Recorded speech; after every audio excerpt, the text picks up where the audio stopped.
Start or stop.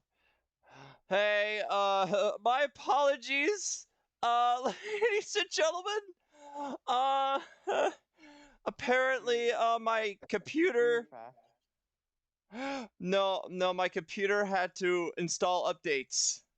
Oh. Surprisingly, so I missed a couple You bits missed and Fallout pieces. 76 and you missed Gang Beast with plushie dolls. Gang Beast. Oh, anime. Oh, I think it's Hades. Yeah, it's Hades.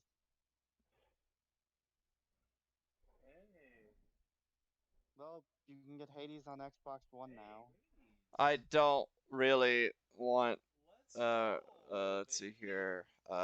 Give me a second, guys. Hold on. I'll pull it up. I'll pull this shit up. No, I had to update a new. Oh no, do I had to You, actually get a you new missed the window? you missed the cute little plushie doll game. Yo, bro. Oh my God, this is this is gonna be a bitch to do again.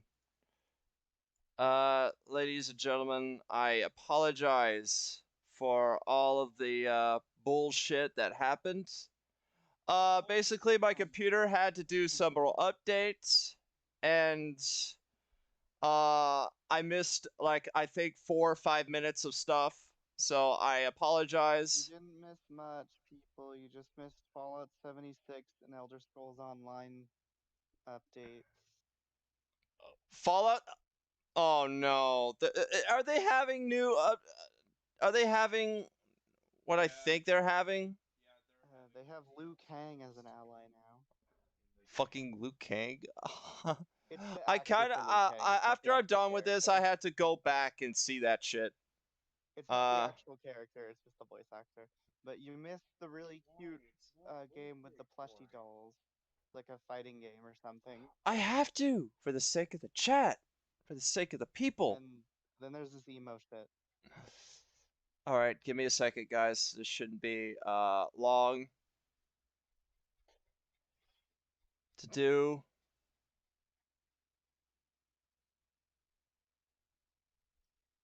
Apparently, my uh,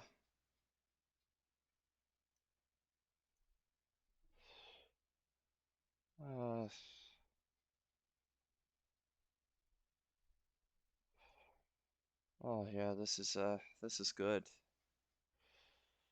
Somerville. I don't really want to Oh yeah, and you missed Hades is coming to Xbox One now. I saw the Hades. I saw Hades. I saw the Hades. Oh, Uh Halo. uh fuck. Stop. Oh my God, McAfee, stop with the pop-ups. Let's go. Bring us more gameplay.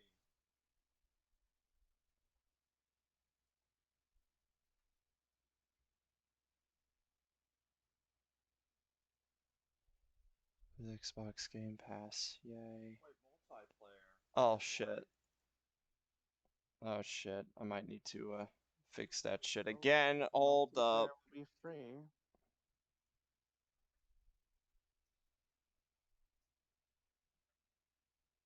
I mean, God.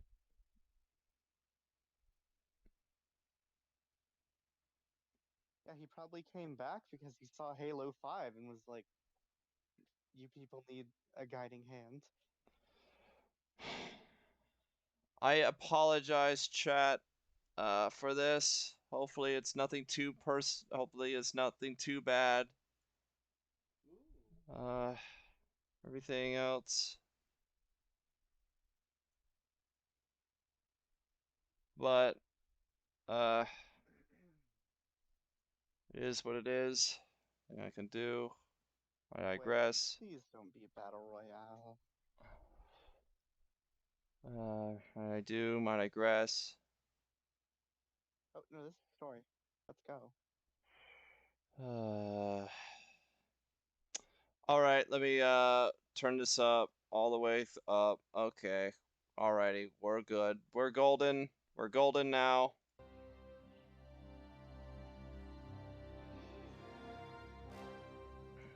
All right.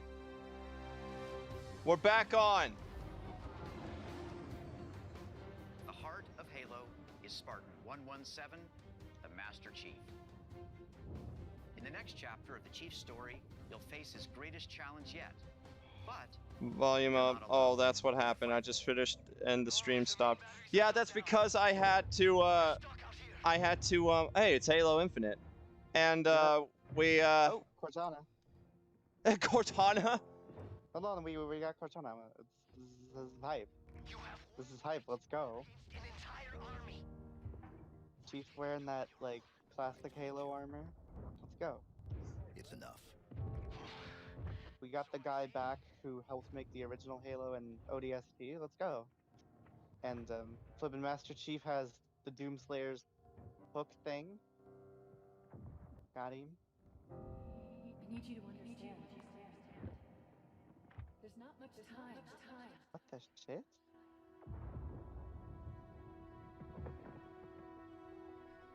If you knew how you were going to die, you knew. Oh, Cortana's got a new costume. How would you live differently? Oh shit. It is Cortana. What happened? Where is Cortana? The rogue AI known as Cortana is gone. She's been deleted. How? By you? Of course not. Did you hit your head or something? Don't you remember? My instructions were to enter this installation, imitate Cortana, and lock her down for retrieval. Yours were to take her back to the Infinity for deletion. Is Jeroff on So stage? if it wasn't you... Okay then. Emily, for the past 4 or 5 minutes, was Jeroff on stage? On successful deployment, my deletion There was some guy named Joe. still here. Or Jeff or something. Good. Oh. Good. Okay. Okay, Bacon. Nope, he didn't appear yet. But this wasn't the mission. The missions changed. They always do. Are you sure?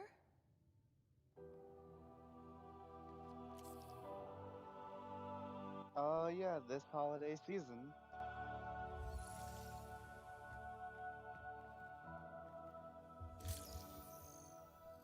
Positive. of course, you can't have a Halo game without multiplayer. And on Xbox Series X, you'll be able to enjoy Infinite's multiplayer action at up to 120 frames per second. Finally, That's really I'm cool. very happy to announce that Halo Infinite's first free-to-play multiplayer season. Okay, I like and how Infinite's Unreal story-driven Tournament that this campaign multiplayer is launched kind of together looking, this and holiday. that's cool. Have an Unreal Tournament style mode, please. Yeah. Together, we are Killing spree. Are you ready?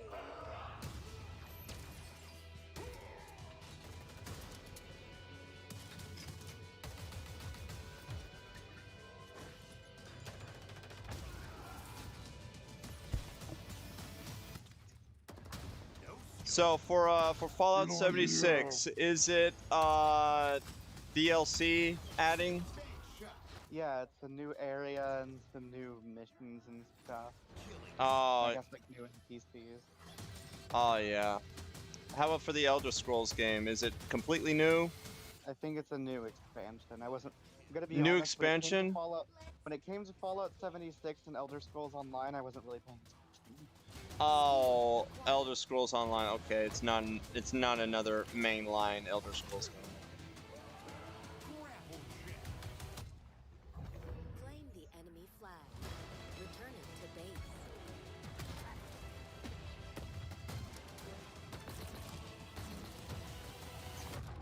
Ordnance drop inbound. Hey, the new season of Red versus Blue looks good. I'm sure this looks better than the actual current season of Red vs. Blue. This show should have ended at season 13. Please call at your earliest convenience. But yeah, again, chat, I am sorry for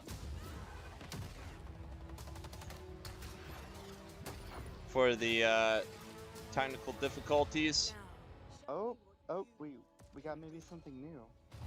What the hell is this? Hey, it's that. Oh, wait.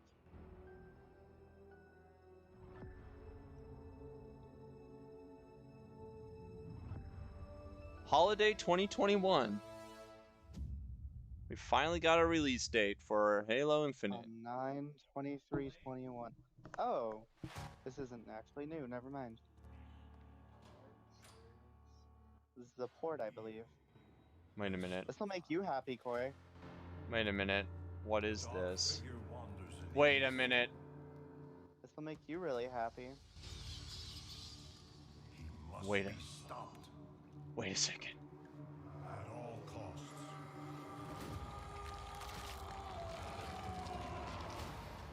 Bro! Go for that secret cow level, though.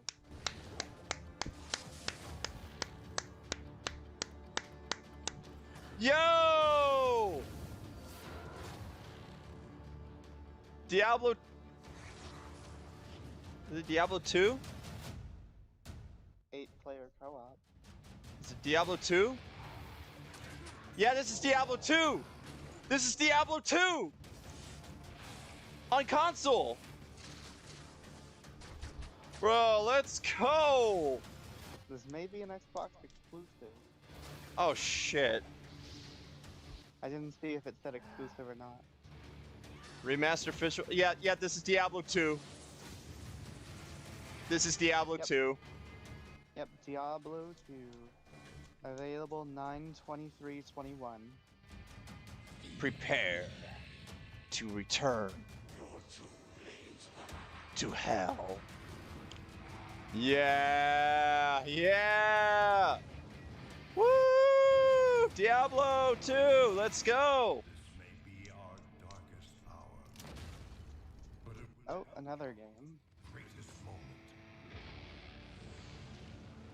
Yeah, let's go, Diablo 2!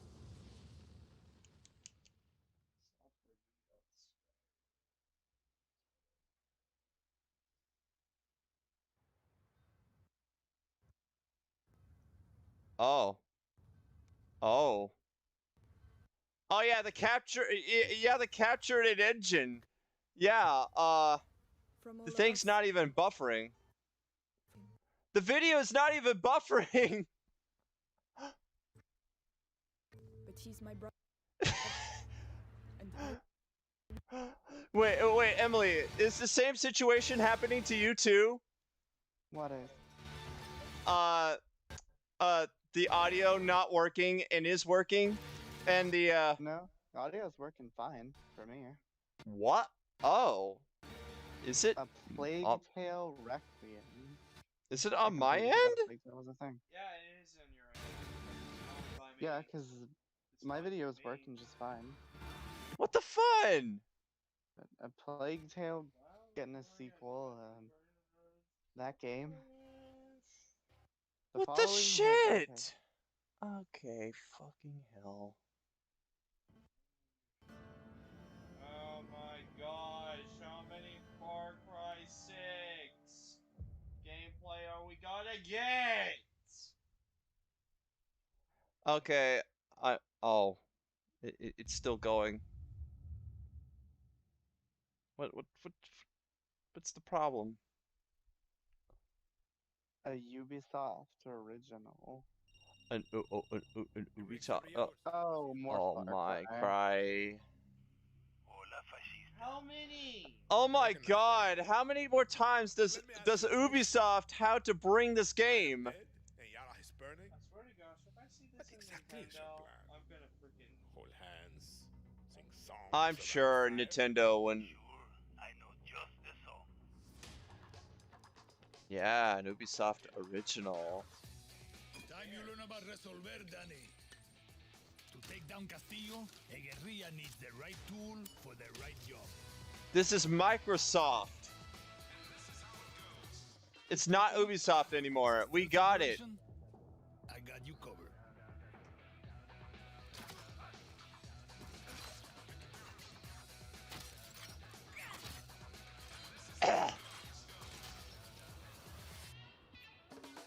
Taking out a high-value target? I have just what you need. 90 out of 10 game of the year. IGN. Yeah, Far Cry 6. Woo. You wanna blow shit up? Juan Cortez at your service. I'm just so uninterested.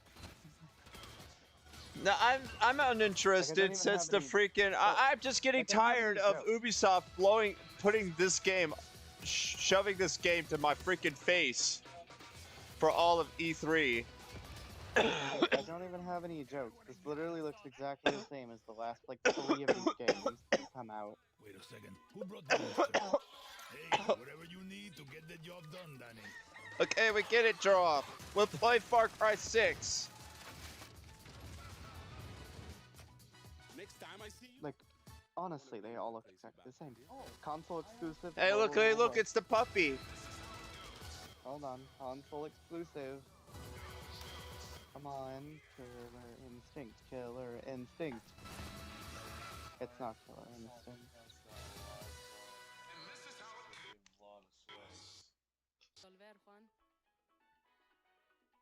So do I.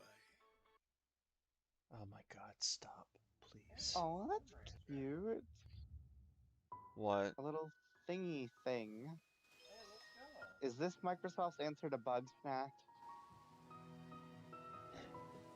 What? Oh.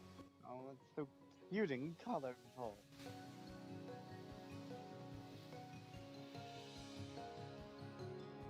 This is cute. This is cool. Let's go. Oh, is this Slime Rancher? I think. Yeah, it's Slime Rancher. That is. Slime Rancher 2.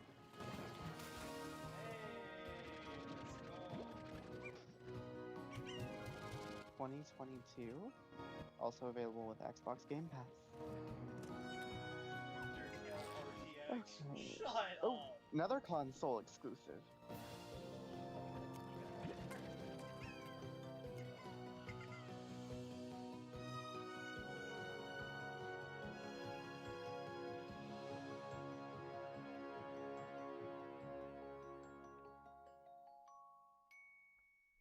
Oh, that's really cute.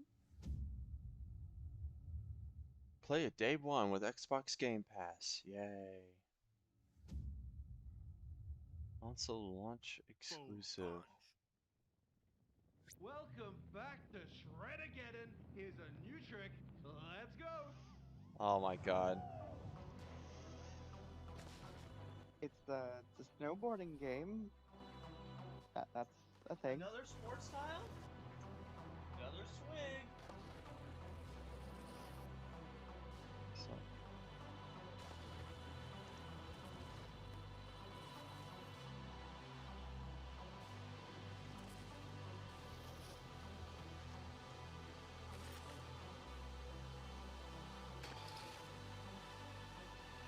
No. Okay, maybe it's my immense bias towards snow, but it's looking kind of relaxing for like $15. Probably gonna be like $70.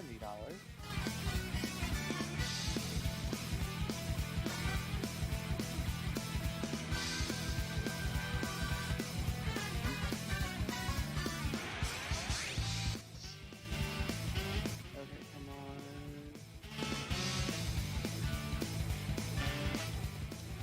How? Comic art. Okay, this is good. This is good. This is really good. Holy sluthering whipple. What the heck is this? Sorry, I just had to play that. I just had to play that. I don't know what you played. Okay, the this heck actually is looks this? like a video game. Like a big old open world video game.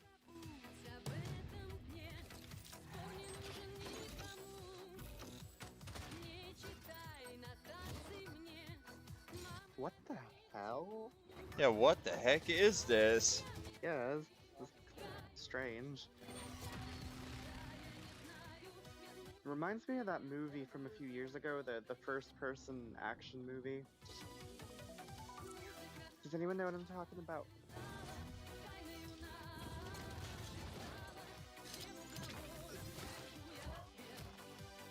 Hey, at least it's better than Cyberpunk. Everything is better than Cyberpunk. Oh, it's Atomic Heart. It said it earlier.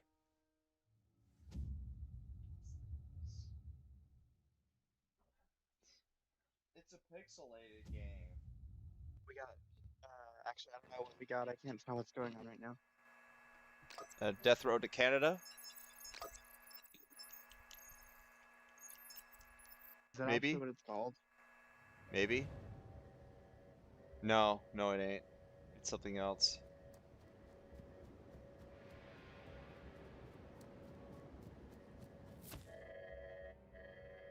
This is cool. Maybe it is Death Road. Yeah, anything is better than Cyberpunk. Yes. Longest sideway. Yeah, exactly. That's what I said. And I stand by that statement. Drake of the 99 Dragons is better than Cyberpunk. Nothing like Terraria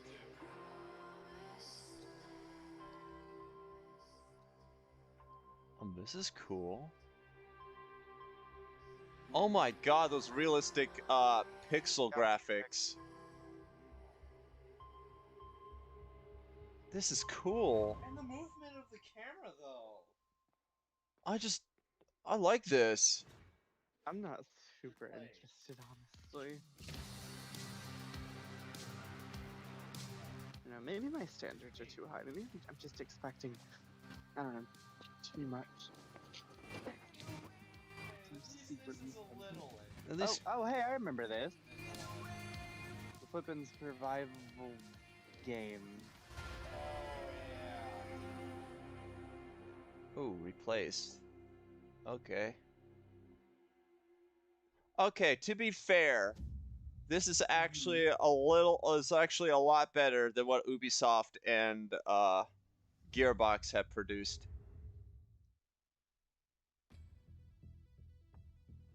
At least they brought up some new shit.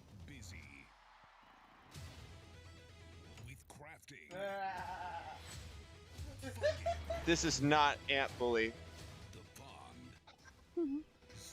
That did have a video game. Yeah, I know. This is not Ant Bully. Yeah, anyone remember? Yeah, anyone remember Ant Bully? Big spider. Like sitting. No, seriously, a lot of people want to sit. Pets for when you get sick of your human companions. And of course, mushrooms. But not those kinds. We've also got something that literally no one was asking for. The Brood Mother. She's so terrifying. You should probably turn on arachnophobia mode. Oh, even her God damn it. out of us. Why? What? What? God damn it. What? Or never. We'll see. Oh, and it looks like we added achievements too. Nice. Gonna be honest, I'm kind of sick of this game. What game? You'll see. The next one now? Mm-hmm. Oh.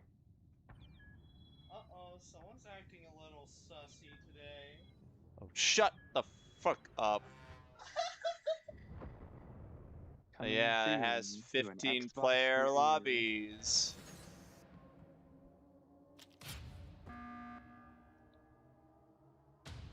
Wait, 505 Games? I actually know that name.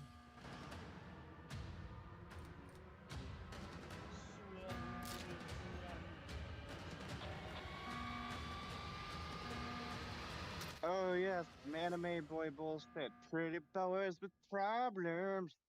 Oh god.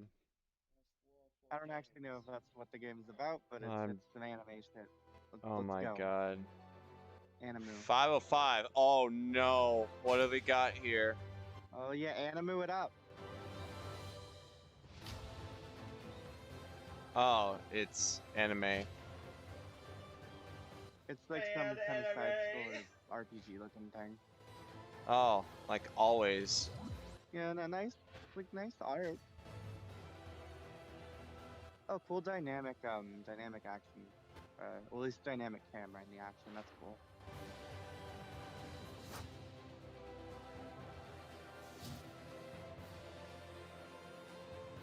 Get ready for a new war. Oh my god! Somebody just did a Sonic run. What the hell?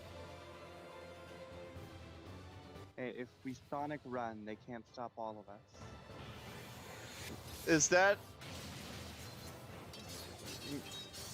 That kind of sounds improper. What? If we Sonic run, they can't stop all of us? That doesn't sound right. Fine. If we Naruto run, they can't stop all of us. There you go. I'm sorry, they just can't be relevant to the joke. Gamers, rise up! Uh-oh. Oh no. Fight. Don't say it. Don't say it. I want to see it. Oh, I don't know what it is. It's some flippin' game. You have shown an aptitude for applying lethal solutions to conflicted situations. This is not. Nope.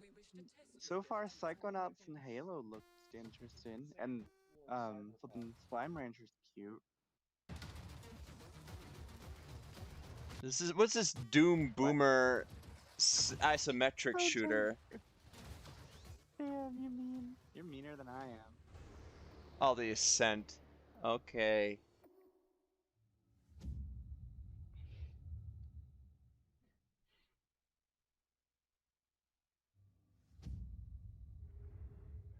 Alright, guys, I'm going to combine the two streams for this later on, so... Oh, this is... Okay, this is for D'Artagnan. Oh, Civilization? This game's for D'Artagnan. Civilization? I don't think it's Age of Empires? It's a game that looks like those, kind of. So... What would you build?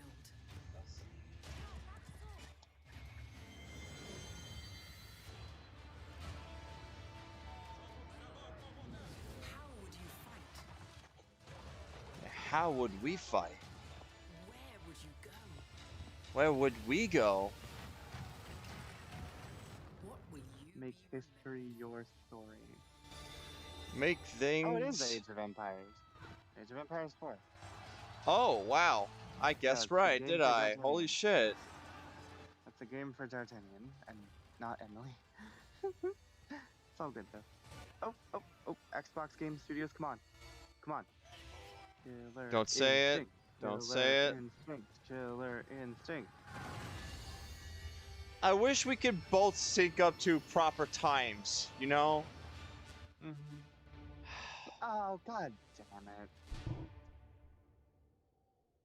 What's been going on? I don't understand. Why?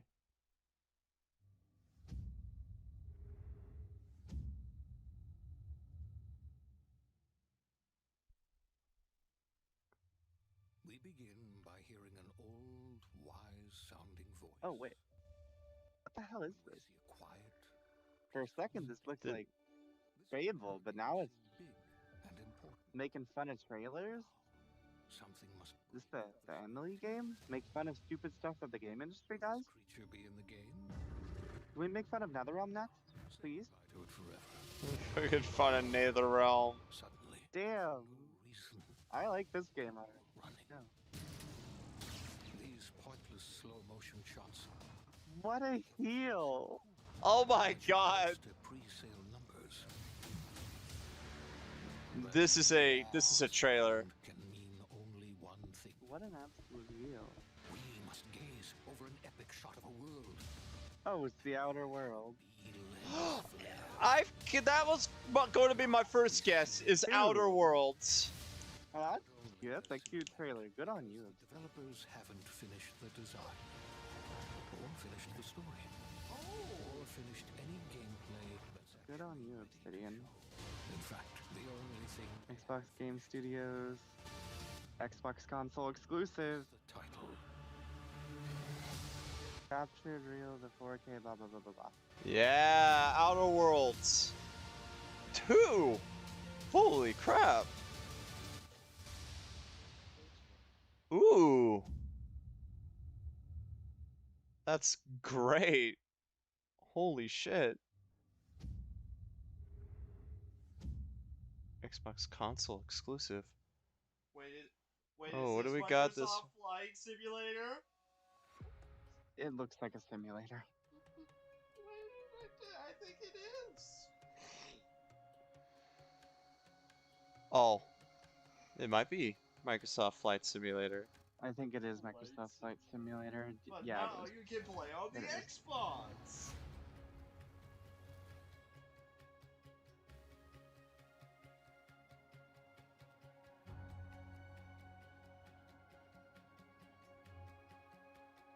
As for a game,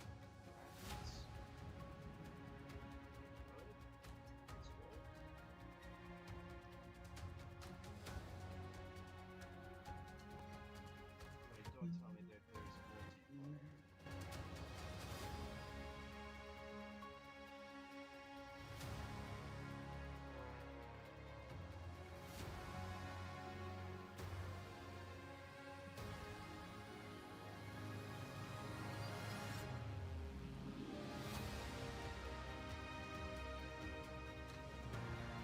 Woo!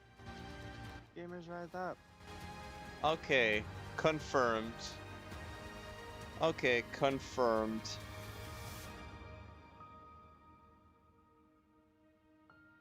Microsoft, so far, has the best E3 presentation. Yep, Psychonauts, Outer Worlds. We got Halo, Psychonauts, Diablo 2. Diablo 2, you're right. Oh my god, and now Microsoft Flight Simulator.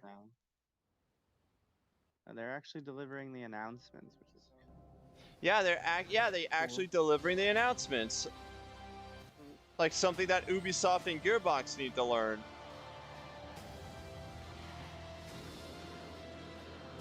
well, Gearbox's coolest thing got shown off at the Summer of Gaming. Oh, Tiny Tina's Wonderlands. Yeah, that's the most interesting thing Gearbox is doing.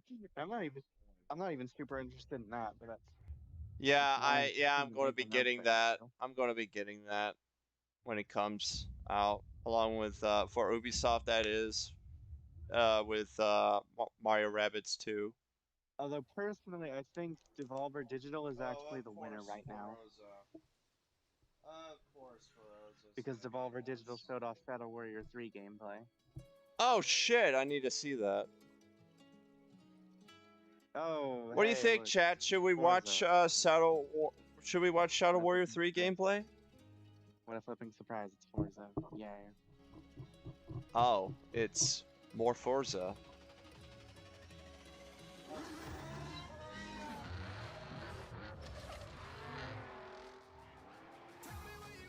Oh, wait a minute. Microsoft didn't have their sports segment. Or wait, no, EA has the sports segment. I'm stupid. DC May. But Microsoft didn't show off a car this year, everyone. Maybe they'll do it for the end of Forza. Maybe. Hey, Capcom. Where's Deep Down? Yeah, where the hell is Deep Down? Okay, that's got to be saved for the last announcement. That's going to be the big thing. Close the show on Deep Down. Drop the mic. Deep down to the ground. Deep down to the ground. We have Deep Down. Let's go. Come on, Capcom. Do it. Announce it. Sorry, the audio. The reason is DC May. I don't want that. So.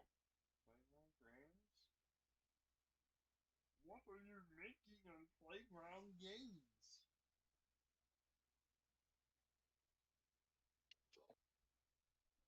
Hey, like a fire.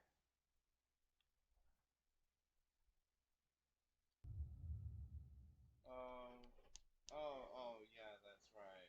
Hello, I'm Mike Brown, Hello. creative director at Playground Games, and I can't wait I am to the show you what creator we've been in working on. Playground Games. Horizon is Oh known for man, fun, this is gonna be the freedom, slowest and beauty. segment of This the year, entire the show. Horizon We Oh are Festival going god, to I'm tell so you bored. What? diverse Mexico. Forza This is the 5 largest and most Horizons. diverse open world ever in a Forza Horizon game. And there is no better car to explore it than the stunning AMG Project One Forza Edition.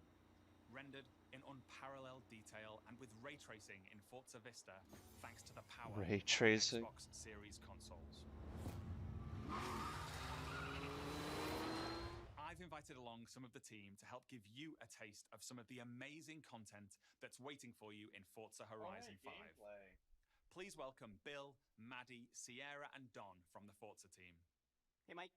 Hey guys, what's up? Oh. Hey, everyone. Hey, what's up, Mike?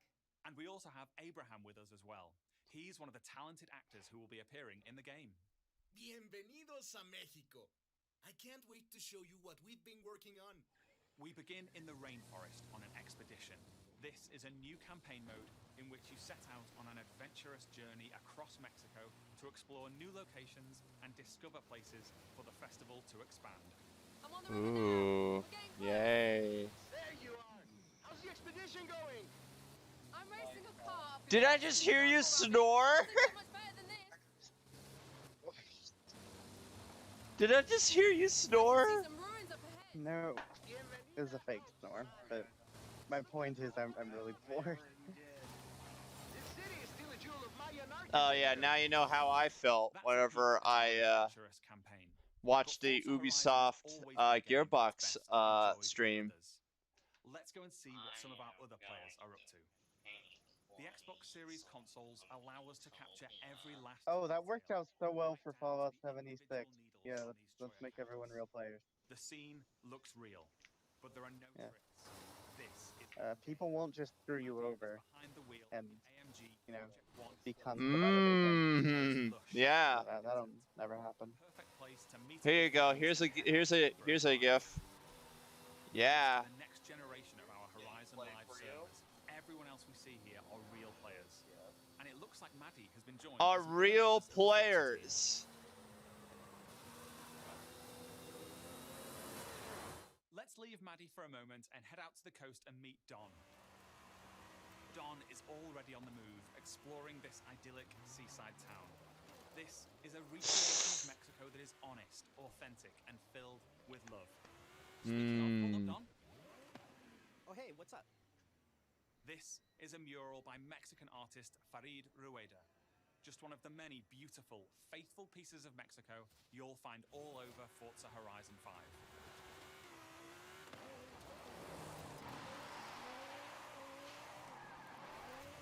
Here you go. I believe this GIF is more entertaining than what we've seen today.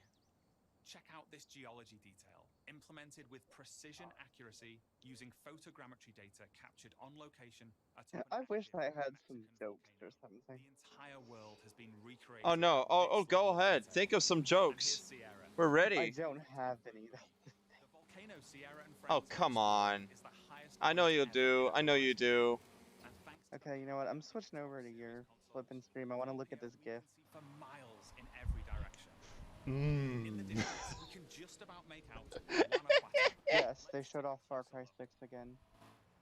Guanajuato is one of the most Yeah, we are. I beautiful already cities read chat. anywhere in the world. Don't worry about it. It's a colorful, undulating city full of vibrant architecture. It even has a sprawling This GIF. It's perfect. It's so perfect. Don is challenged in open world battle royale, the Eliminator. While Don tries to win that race, the rest of our players are still out exploring this diverse open world. Let's head north to the canyon. The Horizon series is known for its uplifting beauty, and using our unique HDR camera rig, we captured 24 24-hour shoots of real Mexican skies at 12K resolution. Why not just have like a friend invite system? Photorealistic skies result in lifelike lighting that dynamically changes. Wouldn't that be better? Making you feel like you're really there. I got some more, don't worry. She's joined by Abraham and some other members of the team. Our players are using Forza Link. Oh yeah, here you go. Here's something. Here's something. Of you and the people you meet online, and then helps you link up and play together. No, you should have showed that on Ubisoft. We'll now head deep into the rainforest. No, I just added this in. The rest of our players. Here we see our new volumetric lighting system, filling the scene with god rays as the sunlight dapples through the dense rainforest. A Horizon arcade minigame is about to start. Oh yeah. Where's this one? Where's this one? Sierra to invite Bill. Bill accepts, and they're seamlessly linked together with their GPS route set.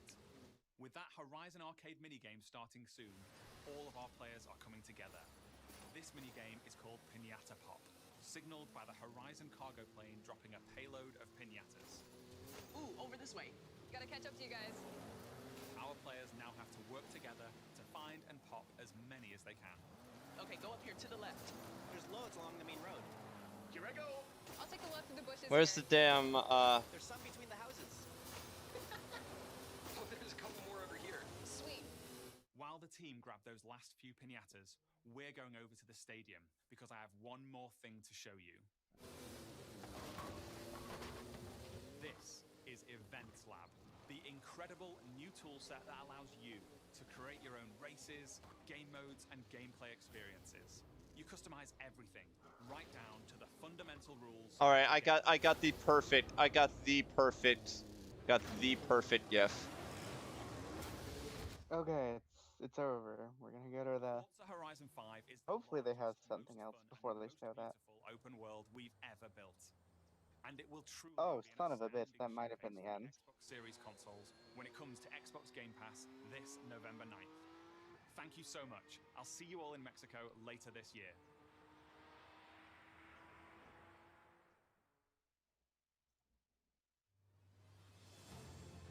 Team Xbox is on a mission to bring the joy and community of gaming to everyone on the planet. Hey, it's Phil Spencer. That's why you, the gamer, are at the center of everything we do. Today, we showed you 30 games. 27 of them will be available on Xbox Game Pass. Now, Oh, Hello Neighbor 2. Really? back to back. That got announced yesterday. Landing day one on Game Pass. Get out of here. Led by 5 new titles from Xbox Game Studios. As well Oh yeah, as Ratatouille, the game. Back 4 Blood, 12 Minutes, and The Ascent. And as we look ahead to next Chop year, Kick Panda, the video by game. creativity of Bethesda and Xbox Game Studios. We showed you the highly anticipated RPG Starfield coming exclusively to Xbox. But we also have some of the industry's best RPG storytellers working on Avowed, Fable, The Elder Scrolls Online, Fallout 76, The Outer Worlds 2, and Elder Scrolls 6. Is there another open world racing game? Stunning multiplayer mode for the world's most beloved shooter in Halo Infinite. Wait, are you watching my stream or you just came back? Alongside I jumped back into the actual GameSpot stream because they finished the Forza segment. So now there's new stuff that they'll actually talk about, but it's over. It's about to end. Well, for this particular segment, we still got Square Enix. While the team at Turn 10 is hard at work on the next Forza Motorsport. We still got Square Enix. Yeah, Square Enix. Hashtag Legacy of Kain. Hashtag Thief. Hashtag Tomb Raider. Oh wait, one more game. One more game. Holy shit. Our team strives to make Xbox a place brand new original don't game. Don't talk about developers and the most passionate community. Don't Together, say make Xbox the best place to play. No. There's one more thing. Take a look at this brand new original game from the Arcane team at Bethesda. The studio that created Prey, and Dishonored. Okay, wait, maybe this. Preyed and Dishonored. Maybe this could be good. Well, Dishonored was crap, but Prey was cool. That you can play alone or with your friends. Prey alone or with friends. This game like Starfield. Oh my god. Don't say it. Don't say that it. Music though. That's kind of funny. Okay, I like the art style. At least has an art style. Oh god, what's this? Oh, that's cool. That's pretty emo. I like that.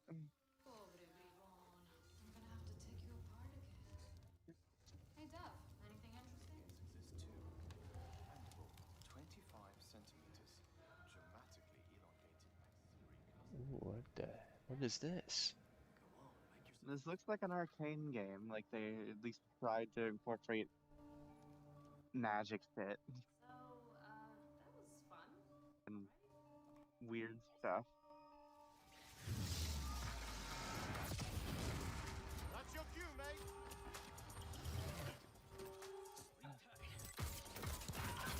Vampire? Time in the Himalayas. I like.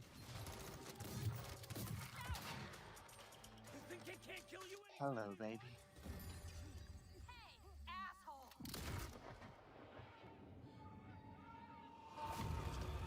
Okay, What? there's What? vampires in it. I'm interested. Oh god.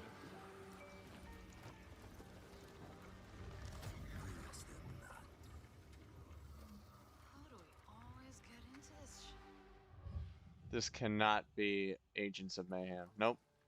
It's not Agents of Mayhem. That's Deep Silver. Behind me, we are witnessing clear signs of cult activity as the locals engage. This actually looks kind of fun. And I'm interested. I'm genuinely interested in this. It looks like there's unique weapons, there's powers and shit, there's vampires in it. Oh my man. Oh yeah, you get to have vampire blood fangs in this. Oh god. Far Cry 7! Yeah, it's Far Cry 7. Back off. Oh yeah, remember remember your name used to be Vampire blood. Bloodfang? Oh shit.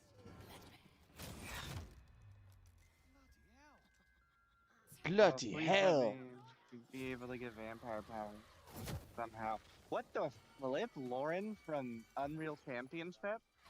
Cyberpunk 2078?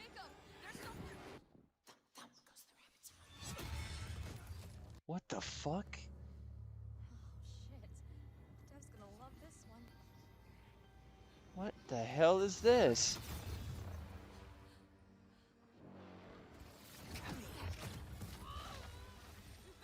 I did not know she had Remilia Scarlet powers.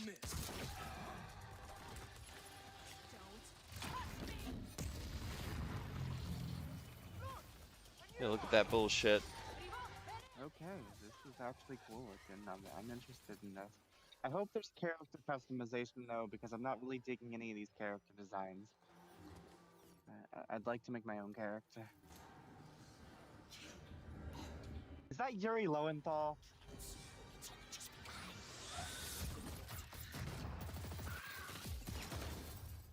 What? Okay, I hope there's character customization.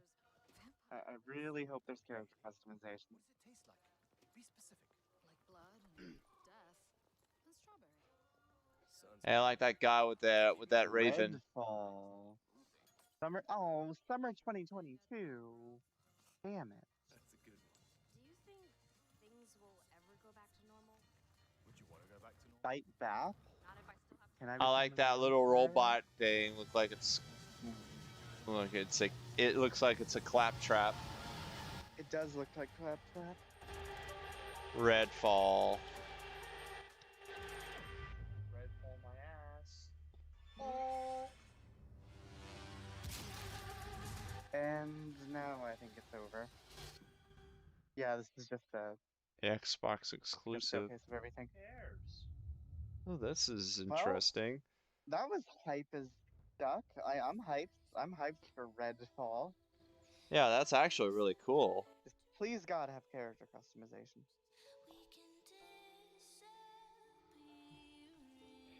Oh boy. Cyberpunk 2078.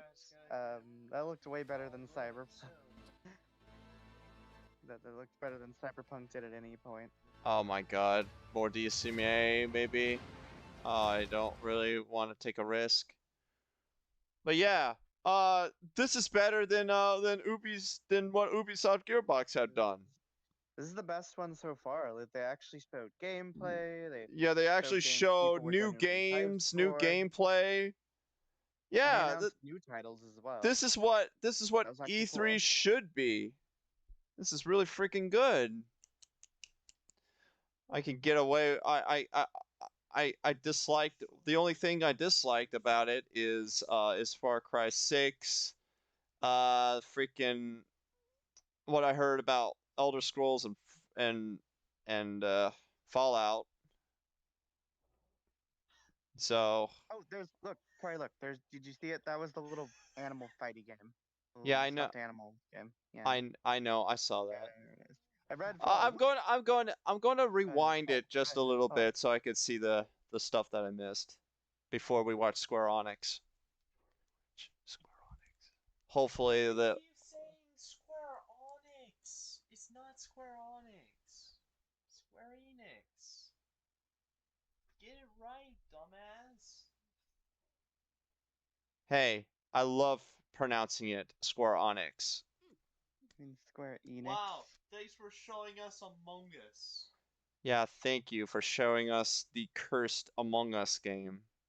Yeah, I don't really give a shit. I'm like, it was nice, but it was also that it was successful and people were enjoying. But Alrighty, where's that shit that I think we stopped missed? seeing it now. Let's head back just a little bit. Yeah, with Battlefield. Yeah, we already. Yeah, I see. Yeah, this is the part where my computer finally gave out with the updates. All right, let's watch this real quick, and then we'll give back our opinions. Because I really need to see this shit. I gave my opinion. Oh, you know, I have something. I already watched that. Oh my god, come on now. Oh yeah. Yeah, we got. Oh wait, no, it's after Psychonauts. Yeah, just go to Fallout.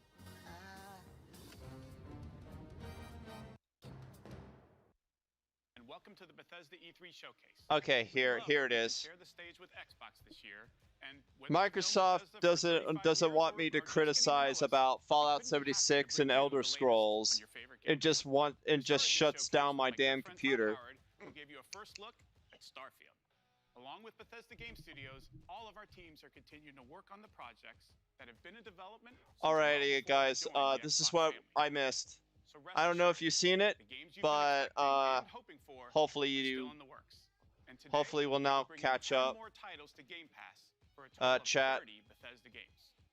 That includes several id Software games, like the award-winning Doom Eternal. If you're looking for another reason, yeah, Doom Eternal.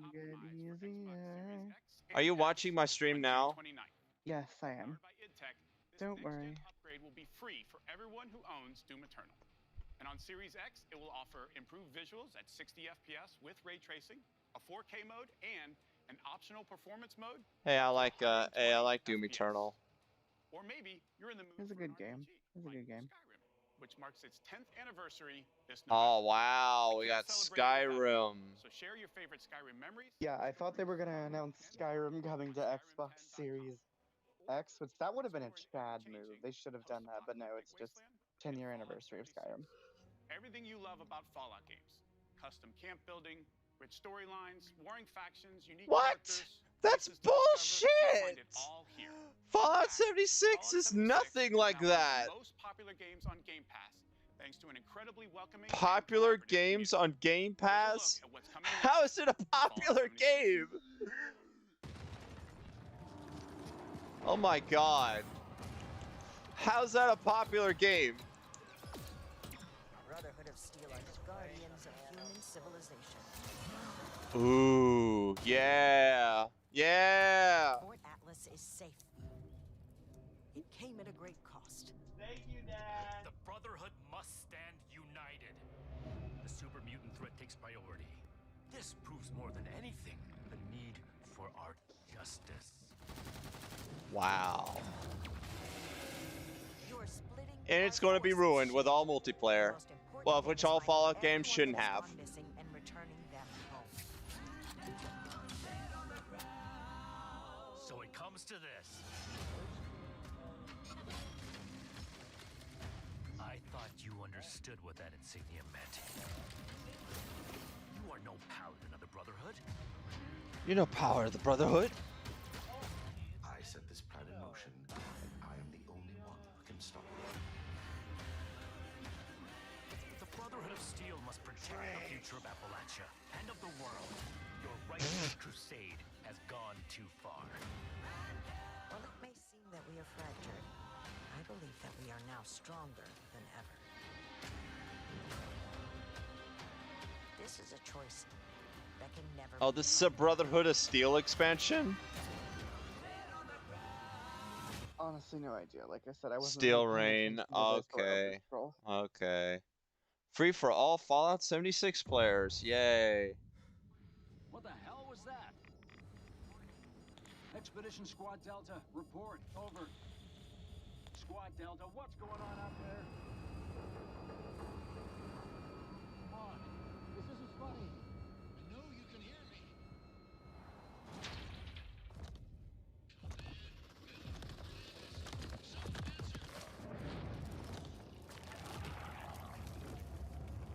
What the heck? Is this more Fallout stuff? Mm-hmm.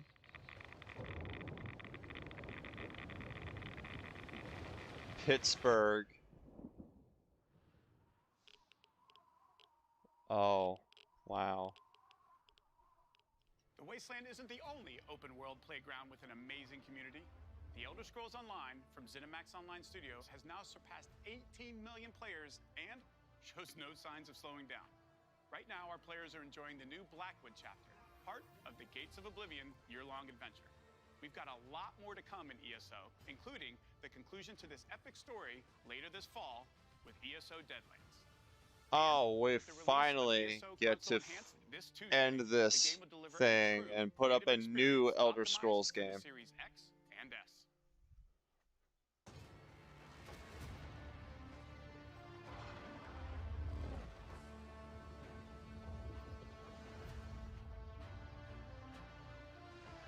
Dun dun dun dun dun dun dun dun dun dun dun dun dun dun.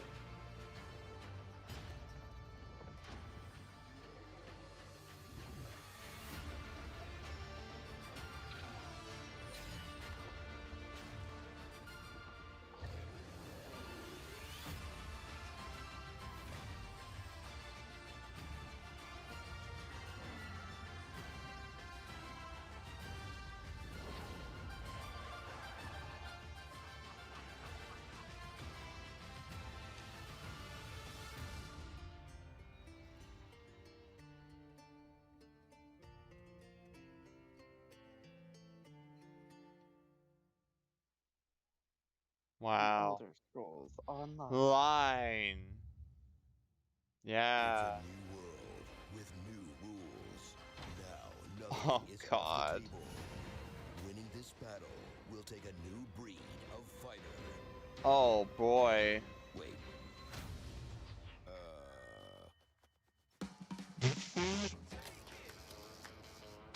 Okay, this is good.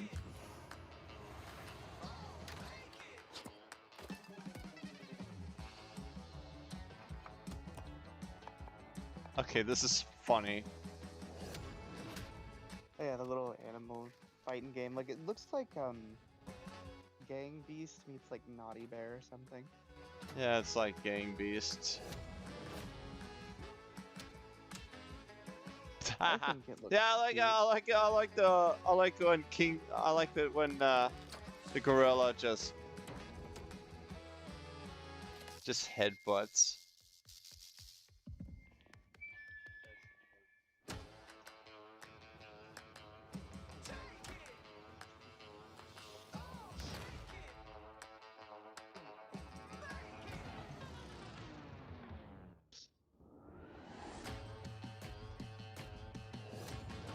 Party like an animal.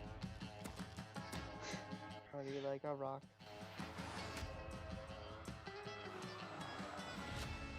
Party animals. Oh god.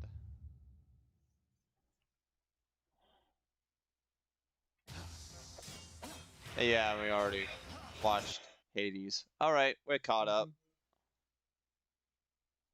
Alrighty, let me what's the oh no. Oh god, no, that's IGN. Get out of here. Get out of here, IGN. No. Oh.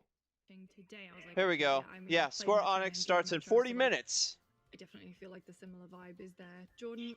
A lot of shooters at their conference today, but Stalker is I am actually gonna back out of the chat for a little bit because I do need to do some stuff. Those Metro vibes. I'm like, I I'm here for may that. be out of. I may be in the stream chat for part of the Square Enix stream, but I'll try to jump back in Halo and stuff to like it. that, Okay. to get a chance All to right. kind of slow down and take Yeah, more. but I just gotta do some stuff. Single player, probably more story-driven approach with So Stalker 2. I will be back. I'm excited. I can't wait to try it.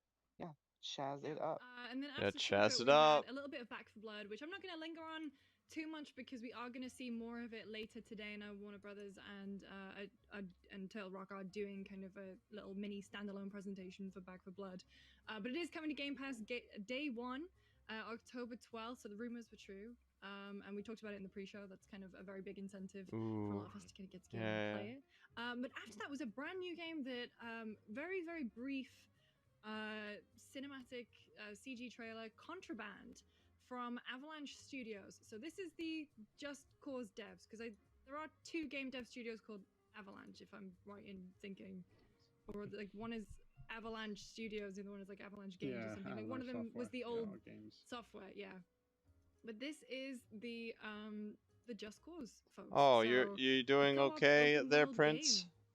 And like beyond this kind of tone piece of a trailer, we don't really know much else about it. Tam, what were your kind of immediate thoughts from this? Yeah, I wish that we'd been able to see some gameplay, but it feels like towards the end of Just Cause, they started to take a few cues from the community. In terms of, there was a lot of modding efforts put into Just Cause to make it kind of multiplayer and kind of push back some of the limitations that Again, I do apologize for the little delay and all that. out of control and wild, but and I get the feeling that what my computer had done. So hopefully for the next 2 days they won't have this issue. The kind of thing that they go for again, based off the back of the kind of experimentation that they did towards the tail end of Just Cause. So I'm excited to see it because they're a studio that's great at putting so my apologies, guys. So I imagine it's going to be a lot of fun, and I'm excited for them to kind of step away from the Just Cause property because, you know, Just Cause games were great, but after a while they had a very familiar shtick and it got a bit kind of tiresome. So giving them a new playground to mess around in seems like a winning formula. Yeah, absolutely. I'm excited to see more. I love the kind of tone piece, but I definitely want to see what the actual gameplay is going to be like. Because I too got a little bit exhausted by the end of Just Cause. And, so what games are you all excited for, chat? For what Microsoft and Bethesda had showed off? Like this to next me, one, it's possibly my favorite. Oh my reveal, god, there's a lot of games. I'm like, oh my god, we got Psychonauts 2, we got Diablo 2 Resurrected. I don't understand how there hasn't really been a big Pirates of the Caribbean Oh my Sea of Thieves god. crossover until now. But Sea of Thieves, A Pirate's Life, Captain Jack Sparrow is there, Tia Dalma's there, Davy Jones, coming as a free update June 22nd. Couldn't tell if this was the actual, if this was Johnny Depp voicing Captain Jack, or if it was just that guy who did his voice in Kingdom Hearts 2. But it looks like a kind of fun mashup of both of them, so I'm weirdly excited to dig into this, even though anything beyond Pirates of the Caribbean 2 was not a great movie. Jordan, what do you think of this one? I I mean, it sounds fun. It'll probably be a good enough reason for me to just jump back into Sea of Thieves real quick, just to kind of catch up on all the content that I've been missing out on. And I think that it's just a nice thing for Xbox to throw. And it's like, hey, not everything that we're going to show you today is like When I was holiday like, season hey, in it's Jack 2022. Sparrow. We do still have more stuff coming this year. Don't worry, your decision to buy an Xbox Series S and X was actually a good one. You'll still have stuff to play this year. Well, I mean, to that point, I never really looking cared off much to my about monitor, Xbox games, but we TBH. did get Oof. a kind of look at that graphic at the end, which is like everything coming to Game Pass until the end of the year. And so you've got Yakuza Like a Dragon today, D&D Dark Alliance, The Ascent, which we saw a trailer for, Hades, 12 Minutes in August, Aragami 2, Sable, Fall 2021, we've got Anna Crucis, which we saw at Game Awards, Scorn, Back for Blood, Shredders, that brand new kind of a strange trailer, I will say, but like the snowboarding game. There'll be Among Us, Hello Neighbor 2, The Gunk. Oh my Still god, when possibly I my heard favorite about game ever. the Among Us coming Flight to Simulator that, I was coming like, July 22nd, why do we Psychonauts need that? August, Age of Empires 4 in October. It's like, 45, why do we need Among Horizon Us? 5, and then Holiday for Halo Infinite. So like, you're damn right Good when stuff. you're saying that like they're showing that it's not just 2022. They have so much coming in for the rest of 2021, especially if you're an Xbox Game Pass subscriber. So I'm genuinely excited to see more of Sea of Thieves. I love the way that that game has continued to grow and like not only sort of found its audience, But I could safely say that Todd won. Really those expeditions can get. So I do. E3 isn't over, but I could Tam, safely say that Todd won. Battlefield? Yes. Oh my god. Yeah, I mean Battlefield. It feels like they're kind of Battlefield has always been a franchise. That yes, go the mini fridge. Yes, the mini fridge. And in recent years, it felt like technology versus ambition started to kind of collide in a way that didn't work. Like DICE always seemed to go for things that they really pitched hard, and then towards when the game was out, it didn't quite hit what they want. That trailer smacked off something that was like, we figured out the right balance between ambition and technology, and now we can make this thing happen properly. Everything that was in there was spectacular to say the least. And as in a multiplayer experience, it feels like even if you're not doing amazingly at the game, you will see some absolutely ridiculous things happening around you. And the stuff that is happening in each kind of like multiplayer kind of portion that they showed off, whether it's the rocket taking off or just cars exploding in midair, planes just suddenly swooping close to the ground. That is a level of exhilaration in multiplayer that is unique to Battlefield. And I think for the first time, the stuff like the Levolution and the vast destruction feels like it could work well and be as comprehensive as they've been wanting to get it for a really long time. So I feel like this is a strong showing. I heard thunder. I may have to off if thunder showers hit. Plus, I'm going back home soon. All right. Some more from 12 minutes. All right. I mean, you still have time. About like 32 minutes. The game, the Square Enix show will stop. You saw it in action recently, right? I was about to say it looks really good, and it has 3 phenomenal actors in it. I'm excited, and I'm glad that we finally have a release date for it, because this game's been at E3 I think for 3 years now. I can't even remember. It's been around for a while, and I'm happy that it's finally coming out, and I'll finally get to play through the entire thing instead of just seeing preview after preview after preview. I was gonna say, and I know I think it has been. Yeah, definitely like 2019, I think, was the first time we saw it. I will never get over seeing the shining carpet in the hallway. I still love that little Easter egg. Then we had Uncle Pete Hines come to the stage to kind of give an overview over Bethesda and Xbox. He was actually wearing the Redfall shirt. And I guess, because I think, Tam, we were on this call and you were like, what shirt is he wearing? Like, we should try and figure it out. Oh, crap. But yeah. Looks like he was doing the old Phil Spencer tease of wearing a shirt to tease an upcoming game. But yeah, just little updates there. Doom Eternal coming to Game Pass. along with I think 9 other games. So it's going to get 4K mode. It's going to be optimized, 60 frames, ray tracing, the whole shebang. But I think you can play up to 120 frames, I want to say. Or maybe I'm mixing it up with Halo, but we'll move on. Skyrim, not the big update that we thought. It's just a photo competition or like a best Skyrim memories competition time, so you got off there easy. Fallout 76 is getting a new update, Steel Rain and Expeditions, The Pit. And then ESO has a bunch of stuff upcoming, like just had the Blackwood latest pack, and then you've got like the Deadlands and the console optimization pack coming. So a lot of cool stuff happening with the ongoing games that Bethesda currently have. Let's move on then to Somerville. So I've skipped a couple here because Hades we know is coming to Game Pass, and Party Animals looked a little bit like Gang Beasts but with cute animals. But let's move to Somerville. So Somerville is being made by Jumpship.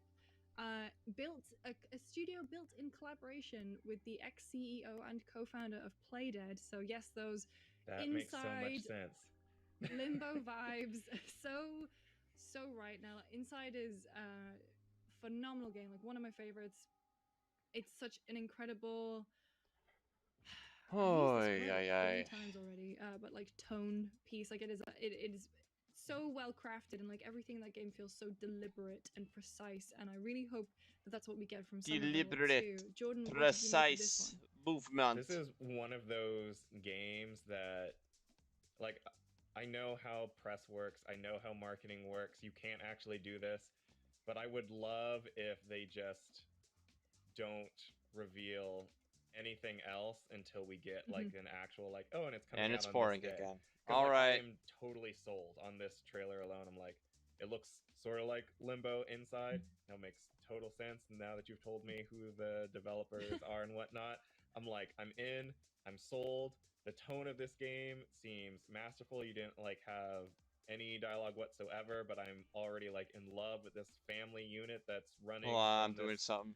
Monstrous threat, I assume, in like this end of the world scenario. But so far, Microsoft awesome. E3 is actually really damn good. Will be there. Oh my god. Well, that's I mean, we another got one, several awesome but games. Let's look to something a little closer.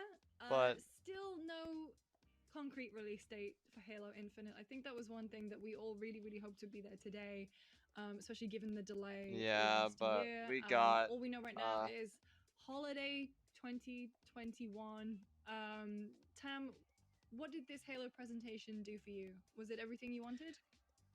I think in terms of story, it was very like, okay, sure. There was some chat about Cortana being deleted. Someone pointed at Cortana and said, delete this, and it actually happened. But the thing that really stuck out to me was the gameplay. It looked good, like it looked real good, and visually as well as in terms of how it flowed. It felt like a very active, very vertical, very punchy Halo experience, and I really liked the way that the grappling hook was kind of integrated into it. In the single player section, they show Chief kind of moving around this zero-G area and using the grappling hook to move from point to point, which was really, really cool. And then in the multiplayer, they showed like players, grabbing pieces of weaponry from a distance and using that to good effect. So, and then I at the just same had to time, do. the guns I felt just like had to they do had a few lot of things. punch. I would like to know what kind of that was running at, because it looked incredibly smooth, like so smooth, like to the point where I was like, this almost looks, it could be like 60 FPS or even 120 FPS for all I know. 60 but like, I was FPS, like, this 120. looks like a movie. Like, then again, it could be just a very well done, like high frame rate kind of video recording of it that they've messed around with in Forge, and if Forge exists for this game, and kind of put together a gameplay showcase for. But everything I saw there was good. Like, all right, guys, frenetic, we're down for war. They had the superintendent for like from ODST 30, pop up at about one point. 26 Like minutes. they had a different voice for the voiceover. You guys think I can draw for 26 minutes? Like, not either it's a different one or he sounds like he's mixing it up a bit. But yeah, everything I saw there, yeah, I'm sure I can. Inspired some confidence in me. The lack of a release date still is slightly unnerving. I would like to know what is going on with the single player, but I feel confident in saying that the multiplayer launching free to play, that's going to be massive. That's going to be so huge. And I feel like that on its own is also a pretty phenomenal case being made for getting an Xbox, Oh because damn, I don't have people anything have been else to talking about say. Halo's multiplayer Really, I for don't. since the start of Xbox. And if you're now Holy in a position shit. where you're like, maybe I should get an Xbox, and Halo is there, like I free kind of Halo like gave it multiplayer, my all. that is And, pushing you over into there was into actually the several good Microsoft shit camp. that really really Jordan, what intrigued did you me. make of it? I say kind of just echoing Tam. I love that they showed off so much of the grapple hook. I was incredibly worried going into this that we were going to get a kind of Halo Reach situation where it's like, oh, we should add special abilities to the Spartans that they can do, and they kind of felt like something that wasn't part of the core gameplay, like the whole armor lock, sprint, jetpack. It's like, oh, these are additional things that exist around the core Halo combat. But based on this trailer, at least it looks like the grapple hook's been implemented into the core gameplay loop. Like the Halo gameplay loop has evolved to incorporate the grappling hook into it so that you're more likely to actually use it, whether playing the single player or the multiplayer. Like Tam, a little bit worried about that release date ambiguity. I'm wondering maybe they kind of do a thing where it's like the single player comes out and the multiplayer is delayed, or vice versa. Because if they just say holiday, that means they're like, oh, one can come out here and the other one can come out here, and they're both technically holiday season. But we'll see. It looks way better than what we saw last year, so that's good. All right, we're good. We're good now. Yeah, I'm excited about it. I just really wish we'd kind of locked in that release date. But I think 343 will be feeling the pressure because it is the 20th anniversary this year. It's already slipped by a year. So, I mean, fingers crossed it gets out the door with, no crunch. But, like, I can imagine they, just as much as we want to know what it is, I imagine they just want to kind of firm that date up and ship that game. We've got about 20 minutes until Square Enix presents. So there's a couple big more titles. I can't speak today. There's a couple more titles from Xbox I can't we'll speak talk either about today, before so we discuss what we I think we're really gonna much see gave in my Square's all. press conference. Most notably, Forza Horizon 5. It's been on the rumor mill for a while that this one would be based in Mexico, and yep, that was confirmed today. It looks really good. Like, it's illegal how good all the Forza games look. Like every year I'm like, man, there's no way that they can possibly top this. And then the next one comes out, I'm like, wow, this is so pretty. it looks gorgeous. It looks pretty. It looks it The looks racing games like that I love, 'cause it's I love the arcade feel. I stunning love and the sort of visual. It storyline looks that it kind has of stunning bears, visuals. the It way they has incorporate music and incorporate everything this that festival. And has so to now there's deal with the new Forza. campaign mode where you're discovering new locations for the festival to expand into. But overall, it looks great. Like, I'm genuinely very excited, and it's November 9th. Tam, what do you make of this one? Yeah, it looks stunning, and I like that they've leaned into the wacky aspects of it. We saw like driving into bowling pins. The wildest thing about Forza is like they talk about how beautiful it That's is, a good and it's like, question, oh, you've Bacon. I have individually no rendered idea. every needle on this cacti, and this water behaves like this, and it's like, well done, but I will be going past all of that at 100 million miles per hour. So none of that is gonna register to me. But I'm glad you did it. But yeah, Forza. I think probably Forza Horizon is certainly probably for me, the best racing franchise that currently exists. Rest in peace, Burnout. But I'm over the moon to see them come back and it coming out relatively soon. And again, Game Pass, baby. That's Game exciting. Pass, baby. And finally, so I mean, Phil Spencer did sort of acknowledge, we know you want to hear updates on games like Fable and Elder Scrolls 6 and Avowed.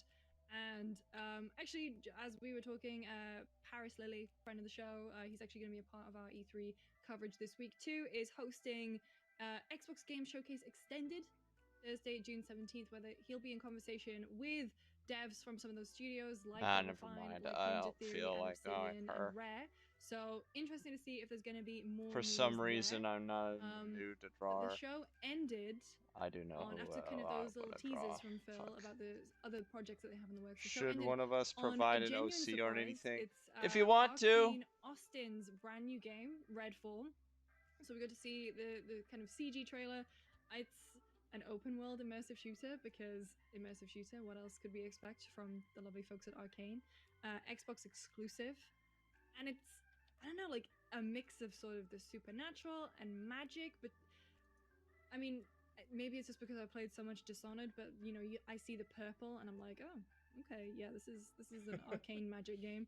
But also vampires and technology. So I wonder if this is like Deathloop was already this kind of evolution of previous arcane games, and I wonder if this is equally another evolution, like taking the best bits of previous arcane titles and putting them into something new. Jordan, what did you think about this one? Well, first off, whoever at Arcane Studios who is responsible for like creating the hair of certain characters, I want to like thank you personally. Like Dishonored 2, Deathloop, now this, like someone there understands how black people hair works, and I want to like it's beautiful. Great work. Thank you so much. But like beyond that, this is one of those games, like you said, total surprise. I'm here for it. I think I might have been a little bit more excited for it had a game like this been announced before we got teases for things like Back for Blood, for Aliens Fireteam, before like we were looking at a year of like, here's a 4-player co-op shooter I where got you're gonna somebody. fight lots I of got someone I hordes can of do. these monster things with your friends. And to now get this game on top of that, I'm like, okay, how will you be different? I assume it'll be in the storytelling because Arcane can tell a story like few developers can. But just well, I'm waiting for that. As we were because, recording, man, there's so much. As we were recording, so it is Evan Narcissa, previously of Kotaku and IO9, who wrote Rise of the Black Panther for Marvel and worked on Miles Morales, is working on this game at Arcane. Mm-hmm. Oh wow! So that's oh that's wow! Okay. I'm very excited. Along with Ricardo Bear, who previously worked on Dishonored, Prey Mooncrash, and Hazel Monforton, who previously worked on Dishonored, Death of the Outsider. So yeah, big, wow, a powerhouse team of narrative there, especially coming off big of names. Dishonored and Miles Morales. So I think feeling very confident in that narrative team. We've got just about 15 or so minutes before we head to Squares, so I'm going to wrap up our thoughts on Xbox. Overall, Tam, you gave it a 10 out of 10. Are you standing by that? Yeah, absolutely. I mean, like between all the games that are coming to Game Pass, both like indie, smaller games that were led by the tone pieces, as you call them, to the big stuff like Starfield. I mean, like Redfall is one of the standout for me. Like I love Arcane's games, and they're sowing the seeds for a fascinating universe and characters, which I really love out of them. So, and then updates for all the existing games. Halo looks great. They had pretty much every box that you would want. Yeah, Halo Infinite looks awesome. Really I'm not gonna with lie. With the quality of that press It conference. actually looks Jordan good. said at the start, one of the best Xbox press Hopefully, it's a conferences that good they've had so Halo far, game. and most importantly, in a big way, addresses some of the complaints or criticisms that have been leveled against them. Oh, what people you saying got? that Xbox doesn't have games. They absolutely do. They were proven. Oh shit! I already started with before with their strategy with Game Pass, and as time goes on, drawing, I think Game Pass is going key. to go from strength to strength as it already has. And oh, I know. If you're an Xbox owner, it's a good time to be an Xbox owner. If you're not, it's a good time to jump in and just enjoy the games. Jordan, closing thoughts on Xbox? I think they're actually. I think Xbox had it was good. Like outdid themselves. I think they outdid themselves for this E3 compared to what 4 years. keep it up. Besides Elder Merry Scrolls Christmas, Online Xbox. and I mean, I Fallout don't think anything will 76. ever Other you than know, those, pass when Usher and did all those Forza. really Other than random videos, those, but you know, we can hope that maybe you'll get him back in to do some more. I We've got about really 15 minutes until much. Square Enix presents. So they've already announced, I believe, some of the games that they will be talking about today. Let's start with Babylon's Fall. So collaboration between Square Enix and Platinum Games. What? I didn't realize that when I was putting together the run of show today. I didn't realize it was revealed way back. Whoa, in whoa, whoa, 2017, whoa! So it's been quite Hold a while. up! Wow, hold up now. What? Last year, originally it What was did you released say? for PS4. I assume that's going to be changed, unless it's cross-gen. But like, it looks. I mean, and I mean this in as the. It's a Platinum Games move. Oh dear. Game. It looks really cool.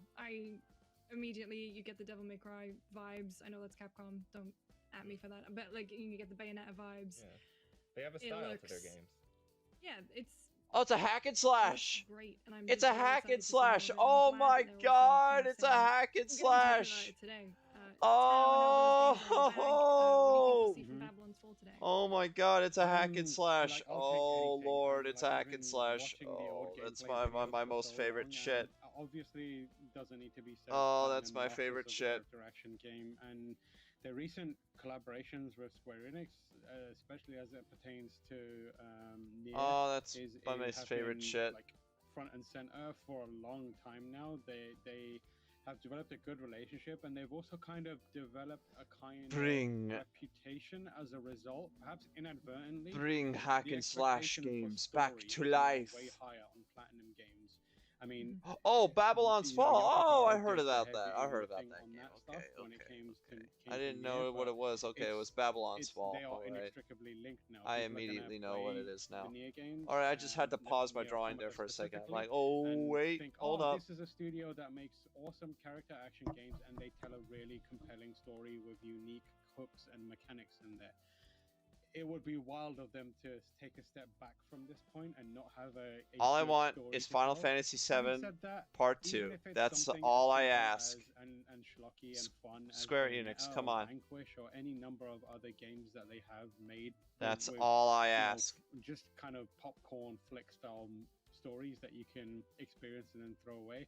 Final Fantasy VII Part 2. Final Fantasy VII Part 2 remake. And based on what I've seen in Babylon's Fall already, it looks like you will be pressing a lot of buttons. You'll be pressing a lot of buttons very quickly to try and chain those combos. Yeah, I'm really excited about this one. Because what was the last Platinum Games one? Was it the Switch? Astral Chain. You played like a Astral detective. Astral Chain. I believe that was Platinum, but I didn't really get. Yeah, it's Platinum. Yeah, that's by Platinum. Astral Chain. The Babylon's Fall, after having like quite a lot of time, sort of behind, like tinkering away at it behind the scenes. I hope it's something. Yeah, it's Astral Chain. We also know we'll be seeing more of Life is Strange: True Colors. Now, I'm really intrigued to see that they are breaking away from the episodic model, because that's kind of that's what I associate with Life is Strange. That I thank God from Jordan there, but like that's what I associate with Life is Strange. It's like they took that Telltale formula and they used it a lot in the way that each episode was structured. Like every episode had its own arc, and so I'm interested to see how that is going to translate to just one game. I know this is Deck 9. This is not the original dev. Don't nod. And so I'm intrigued. Oh, it's by a different dev? I've been reading Mistborn recently, and I love. Oh, so Life is Strange might be good this time? A soother, which is a reference only for people who've read those books, but still. Jordan, what do you think we'll be seeing from Life is Strange today? I honestly think we'll probably get, or at least I hope, some sort of extended gameplay thing. Like during their big reveal, it's like, here's Life is Strange True Colors. They covered a lot of the story. They're like, here's Life is Strange True Colors. Yeah, we're gonna have Life is Strange amphibia style going to work. Like this is a game gameplay. Actual central Sasha's going to be in it, and she's going to slide, and she's going to slash through shit. To place with every entry there's going to be this one space you return to that's constantly evolving over time, and we don't really know how that's going to look. Obviously, they don't want to show their entire hand. It's like, here's all the secrets for this game, but we should probably get some sort of indication of how they're able to transform the traditional formula for Life is Strange by transitioning away from the episodic model. Like, it's still episodic. There's still like episode 1, 2, and 3, but since we're getting the entire package, what can you do with that? How can you change how this game plays and evolves depending on that we're getting all of it at once? Yeah, I'm really intrigued to see more of it. I'm also very interested in like the power itself. It's kind of the able to kind of absorb and manipulate strong emotions, and you know, each emotion is represented by color, hence the name Life is Strange True Colors. And I just think that kind of sets itself up to be for lots of cool gameplay moments and sort of character. Oh yeah, interaction moments, spoilers but for. I don't know if I want that system to be No, I don't really want to. reined Don't in, want to. or if I wanted to Talk just kind more of get about going with Amphibia. time, 'cause I imagine but another thing that I do love about Life is Strange That's is so how they work with irrelevant. music. And I remember the original Life is Strange had an incredible soundtrack, and that's one thing that I'm really hoping for in this one. I know they have looped in. I cannot remember their name. They're big on. Please tell me that I'm not the only one who I think watches it's the Amphibia person who in the sang, chat. Prom. Oh, the artist, MXM Prom tune? dress. Yes. So I've seen them tweet a bunch of stuff, and maybe we'll see more of the soundtrack today. But that's Life is Strange. We'll now be seeing some of that as Square Enix presents Marvel's Avengers. Oh no, no! Please Oh, no. the only person still playing this game? They let's go, baby. I was gonna say Simon Cardy deleted it from his hard drive to make space for Greg, something and else. Sean now. So yeah, so we're gonna see And Wakanda, GoFob, Andrew hopefully. GoFob too. Andrew GoFob too. They Wakanda tweeted out forever. Black Panther yesterday. Is this gonna bring you back to Marvel's? I mean, you weren't even there because you wanted to be there. You were there playing begrudgingly. Wakanda forever. I mean, like, I am like duty bound to experience most Marvel content. I mean, before everyone gets up my ass, I was into Marvel comics before the MCU. Relax, okay? Chill. Bro, you're not the only one. Welcome to my world. My man. My issue with Marvel's Avengers has and continues to be a dearth of content. The drip feeding approach is not enough, and that has been a big problem. Everything they've given us so far it's a drop of water when we've been walking through a desert. That's just not good enough. But having said that, the Black Panther content I feels started substantial. It's a new character, watching a character that Amphibia looks from over a interesting, month. and we'll have a new area for us to explore and play in, and then also I don't even know why I tied Amphibia with Life is Strange. I don't know why. Okay, I am excited. it's about irrelevant. I know, the but Black Panther I just don't know content why. of Wakanda in Oh yeah, Marvel because of Avengers. True Colors. I Oh hope my that god, because of the name. It's a little more Okay. meaty than previous expansions or content drops have been. We're still waiting for big things like the raid and that kind of stuff, and we're not gonna get that for a while. Oh yeah, that. I hope Oh there's yeah, that enough episode in though. Wakanda stuff to keep us coming back, and maybe even bring a few more players into the fold, because that is a game that talk about games that could benefit from being on Game Pass. That is one of them. It's unfortunate that it's still a full price. I mean, you can find it discounted everywhere at this point, but it's unfortunate that the game has such an uphill struggle to bring people in, because between what it has now, like if you're the kind of person who wants to jump in, play an Avengers game, and then bounce, what it is now is pretty good. If you're the kind of person who wants to jump in, play the Avengers game, and then keep playing the Avengers game, less so. But I'm hoping the War for Wakanda. I'm not one of those people. Okay, I heard about it's bad shit and everything, so I'm like, no, thank you with Avengers. Yeah, I mean, Please. I agree with you on the point about it coming to Game Pass, but I think with the exclusive Spider-Man, I mean, where is the exclusive Spider-Man stuff for PlayStation? Who is he? Who is he? He doesn't Oh exist. yeah, that bullshit. I don't know him. I do not know Matt this Bowser man. Spider-Man. Yeah, Spider-Man so yeah, I'm exclusive interested to on the see PS4. If the Wakanda stuff can bring a lot of players back to Marvel's Avengers. Because I mean, the single player mode was a lot of fun. I had a good time with that. It's just I can't do the grind, man. That just wasn't enough for me. Speaking Yeah, of the grind is Marvel, shit. we know that there is going to be the new game from Eidos Montreal. The rumor mill, has been going over time, believing that it is a Guardians of the Galaxy game. I think the movie's coming out. Is it next year? Wait a minute. What does this Jordan, have to are you a do big with Square fan? Enix? Do What you does this think have to do with Square Enix? This rumor is going to be true? Like, are you psyched for a Guardians Wait, game, or do you kind of wish that Eidos is would Marvel's maybe Avengers get made by away and Square just Enix? slyly reveal another Deus Ex that everyone is asking them for? Well, when you put it in those terms, and it's like, well, yeah, I want Deus Ex, but if the rumors Is it made are by to be believed, and we're getting Square a Enix? Guardians game, like, just take Kind of want to know heed now. of Did it what made by? Marvel's Avengers has done right. I want to and finish a what it drawing has before we move not on, but quite captured. Like, show us something that's really story driven. Maybe just make it single player. I'm not quite sure how you do that, given that the Guardians of the Galaxy are a group of people.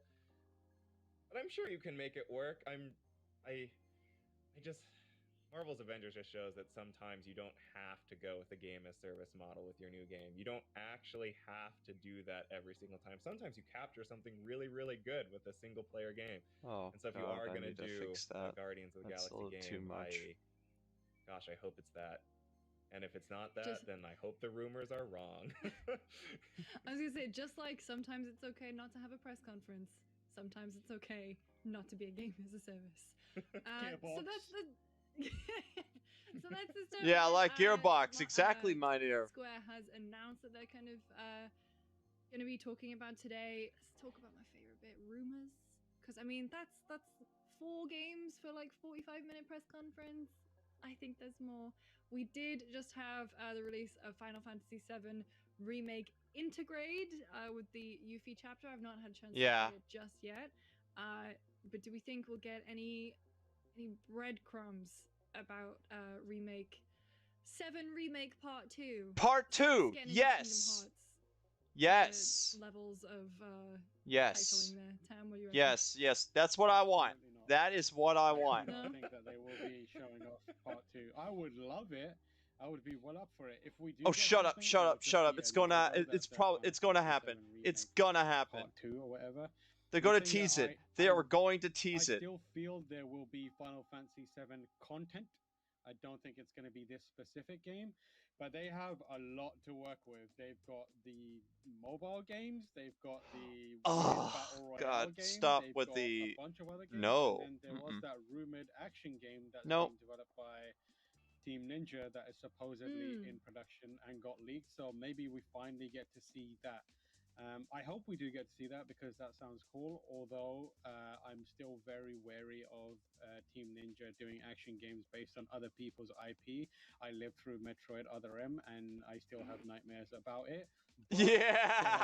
The studio massively between Neo and yeah. other, oh my god. Working on.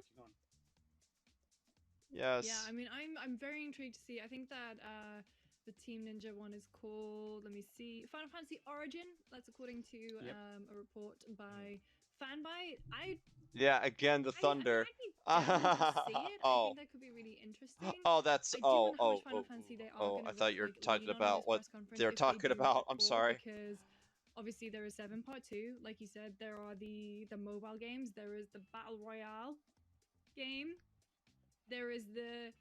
There will be no Battle Royale game. Thank you. I suppose you could very call much. it. There's that one. But then there were all these rumors too. I saw Jason Schreier tweeting about this earlier today, but like a 2D Final Fantasy, some sort of collection, which would make sense. And people were kind of tweeting out the other day that all of the app shortcuts on iPhone, like all of the artwork had changed. So maybe there is something in that rumor. I don't know, but I think it'd be cool. Do we think 16 today? 16? Anything from 16? The show? The show 16? There's no way. Yes, we're like 16. Sam says, Obviously, but we're flooded going up themselves so with fast. many Final Fantasy projects. There's no way that they have all of these plates spinning and they're like, oh yes, and we're well enough on our way with Final Fantasy 16 that we're able to show something off. There's no way. I don't know. I remember. I don't know. I remember the rumor mill last year. I remember people saying that 16 is further along in development than people think it is. And so also, I would be very. I hope it's there today. I really want to see it today. Putting on my like hat, if I was working there and coming up with strategy / marketing, I would say to the team there, we should right now. Final Fantasy Ziv is like A Realm Reborn and Heaven's Sword. All of that stuff has popped off so hard, and everyone is in love with all of the MMO stuff we're doing. This is creative team that is responsible for a lot of that. We can parlay a lot of goodwill into this new Final Fantasy project, and it would at the very least behoove them to show something small. And it would be just some shit drawings that I'm going to be the doing MMO until Square Enix even shows if off it's that like thing. a short Already played feature or Fortnite even earlier just like today on my you know, first game and splash won. screen. Wow. I think that Sweet. will do a lot of good for them, and also keep the conversation around Final Fantasy 16 going. I think it's pretty important that for them to do. I would think. Oh, they're talking about Final hope they do, Fantasy and I'm kind of 16. just willing it Ah, for Michael Hyam, who's okay, apparently okay.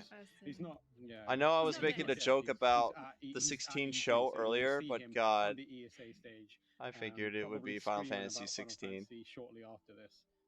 I mean, we were watching the PlayStation press conference last year when they announced Final Fantasy 16, and Yeah, that's what I he saw lost about it. and- Is 'cause Final he's such a Fantasy huge fan, 16 so it was with very, very endearing. And so I with the want that for PlayStation Michael, conference. basically. That it was going to We've got be just under a couple fun. minutes before we'll go to the Couple Square minutes. Enix, Presents conference. Forspoken, formerly Project Athia. I wonder if we'll see more of that today, but also I think what's more likely is it is the 25th anniversary of Tomb Raider this year. Uh-oh. I would love to see them do something with that. I don't know if it would be a new Tomb Raider game or maybe even just like a remake in like, you know, It'd probably be more along the lines of a remake. Really put a lot of time and energy and resources into fully remaking that game.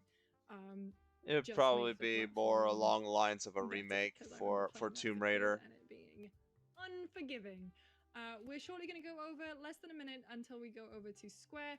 Tam, big prediction. What do you want to see? Final Fantasy 7 Part 2.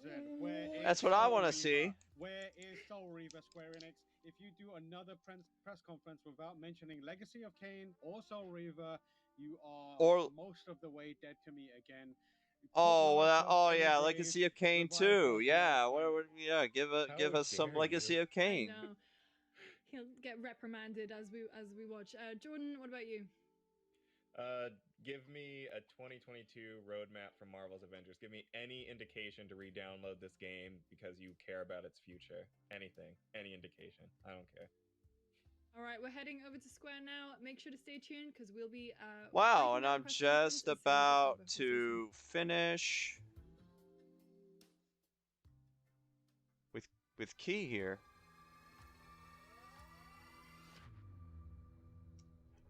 Yeah, all right. We're down to Square. We're down to Square. Let's go. We're going down to Square. Go to Square Enix now. Good afternoon, everyone. It's Matt Mercer here, and I'm back as your host of Square Enix Presents. Today, we have a special E3 edition of the show for you, with new game announcements, updates, and exciting news from our studios across the globe. So let's kick off with the world premiere of a brand new game from Eidos Montreal. We hope you enjoy the show. Oh boy, what do we got? What's this? What do we got? I am so proud of you. Do you know what a birthright is, Peter?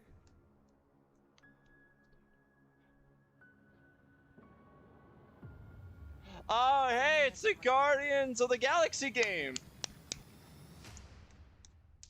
Gardeners of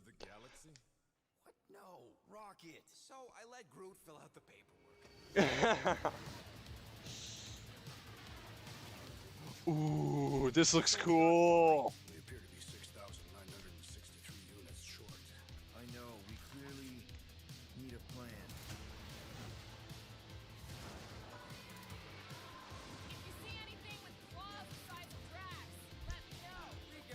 Oh my god, this is good.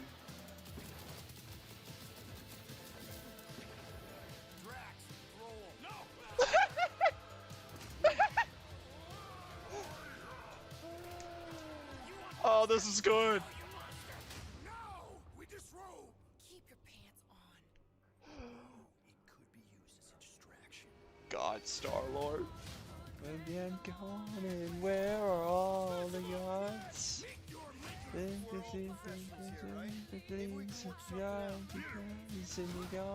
had one job, Quill. I did exactly what?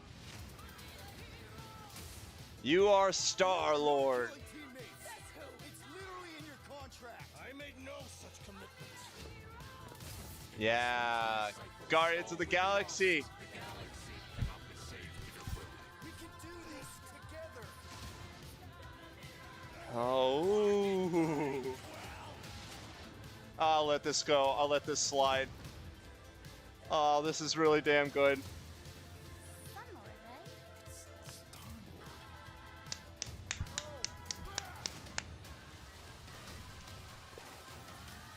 Oh my god, Emily, come on.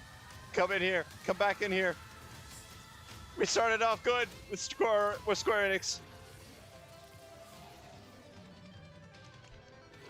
Guardians of the Galaxy.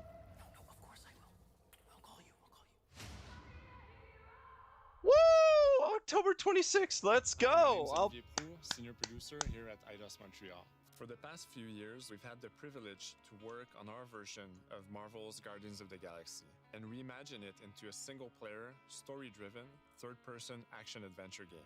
Oh, It's that our sounds own fresh take dope. on the Guardians. Oh, yeah. Our game is that you get I'm getting this. I'm definitely getting this. Star-Lord, you're constantly in the middle of the action as you try to lead this band of misfits. But today, I'm really excited to have all of you join us on this journey, and you'll hear more about the game from our team behind this project. Right, let's do this. I've always loved Marvel's cosmic characters. Growing up as a kid, I read them, enjoyed them, loved them. I had the opportunity to write for Marvel on some of their cosmic titles. I went back with the help of Bill Roseman, the editor, and kind of cherry-picked characters from Marvel's past. This is a good start to this.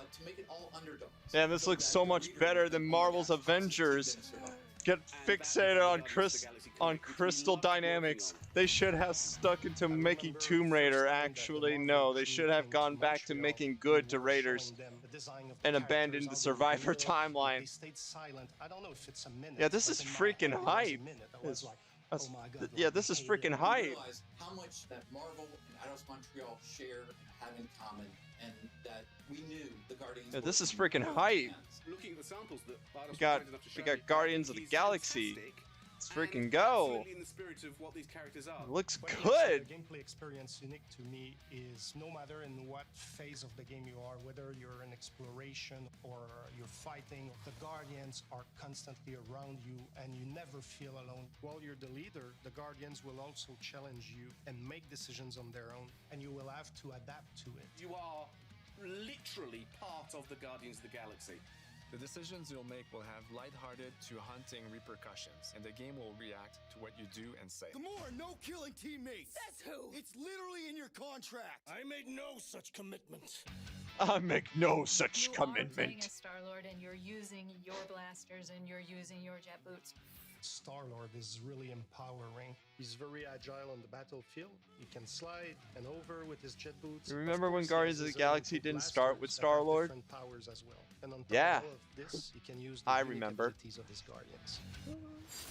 We're not pirates. We're legally Okay, the heroes for hype's hire. getting a little dulled with the other player AI would make decisions and kind of F up your plan thing. That seems like it'll get annoying a lot faster than be fun. Less than a year, the create something on a small Nah, that's just a scale little that looks obstacle, Emily. And That's as we just a little progress through the story, we obstacle. discover that they created something really big that threatens Emily. the galaxy. There are a lot. That's a little very obstacle. interesting villains I in the would Marvel say franchise. I And would when you're starting to enjoy work on a story of like what this is. You get to get your I will pick still enjoy of about which what ones will this make is. the best for this story. That gives us the opportunity to bring in some that are well known, but some that are also not. You know, it'd be cool if it's a hack and slash too. What Eidos is getting so right about them is capturing what it's like to be a misfit family. They're also bringing an amazing imagination to it. You're going to see planets and characters that are going to blow your mind. Interpreting it in its own way, I think, makes it feel incredibly Please, fresh for the love of and God, exciting. don't stick the It's not a matter MCU. of trying to Please replicate embrace the comic or trying to books. replicate the film. It's trying to take the medium you're working in and make the best version of Guardians out of that. They made it fun. They made it rock and roll. They delivered everything you would want in a Guardians game. I think they're doing it with the comic books. Looks like it. It's not from the movies. Emily, they're not from the movies. Which is even better. Oh, we're getting gameplay. Oh shit, we're getting gameplay. Oh, please, for the love of... Oh, please, for the love of goodness.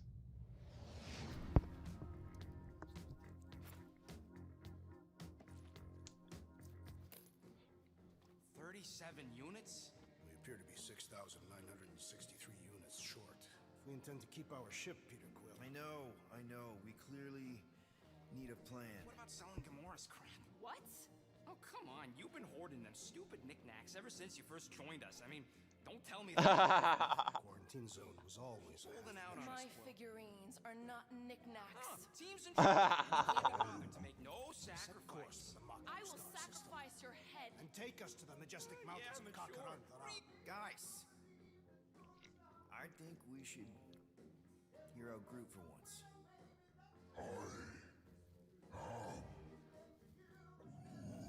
You know, the only problem with your plan is that Lady Hellbender only buys monsters, and you are not a monster. Groot, are you really offering to... No, he is not offering that, okay? Good work. So, Groot, I guess we could bust him out after. Absurd. We can bust a nut after. The small, ugly one is clearly the correct choice. He's cruel, sadistic, and his soul is filthy and filled with rage. I vote we sell Groot. I honestly think Lady Hellbender will go for it. Yeah, well, I vote for not. I also vote for the creepy little beast. 2 votes each. Peter?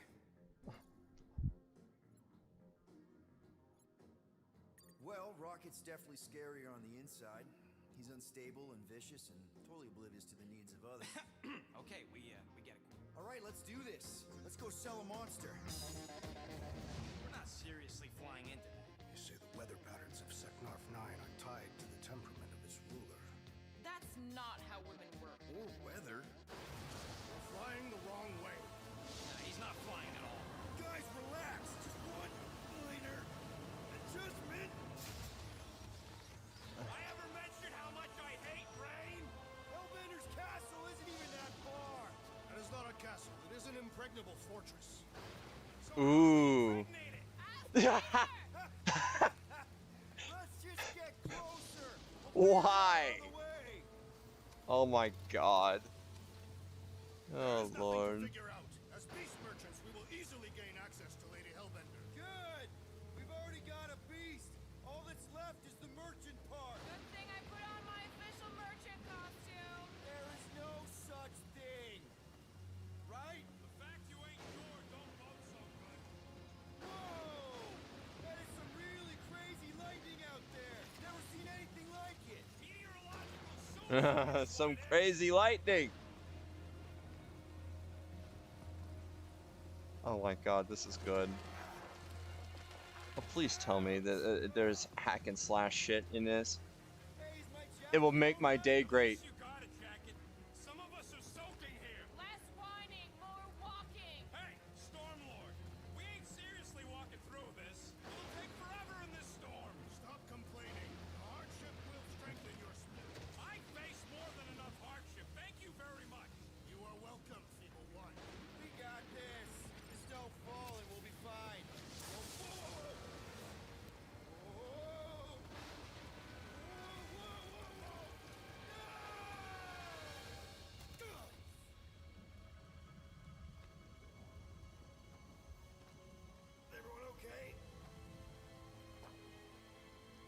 should have gone to Maku 4.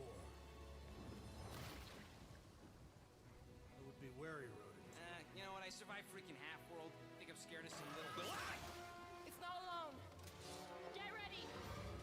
Oh yeah, we've got the combat. What do we got? They are amorphous vermin. Shoot first, questions later. Chop them, Gamora! This won't hurt much. Smash them up, Drax! Meet your maker! Steel Boy's enjoying this way too much! This is the local fauna! It's about to be an endangered species! True! Hawkeye time! All you, Rocket! Time to go boom!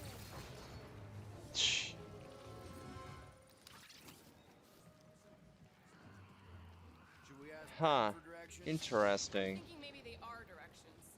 Oh, like a signpost or something. I'm not saying it's an arrow with the word fortress on it, but statues suggest civilization, and the only settlement But I at saw least was it's topside. within the comic books. Fortress. Dead end. That's just great. It's a retractable bridge. They used them at the prison I was in. Too bad the controls are on the other side of the giant chasm. What do you not have time to dawdle in this jungle? I shall hurl the creature over the chasm so he may activate the bridge. I may activate a hole through your face! Oh god. Put me down! He'll be fine. Just curl up in a ball. What?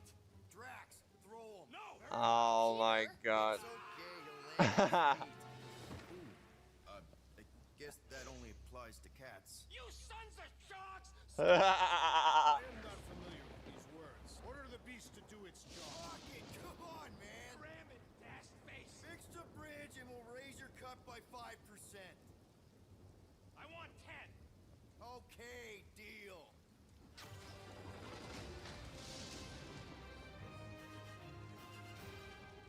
Thanks for the bridge, Rocket. If you even think of pulling that Wait. scud again. Hear that? Guys.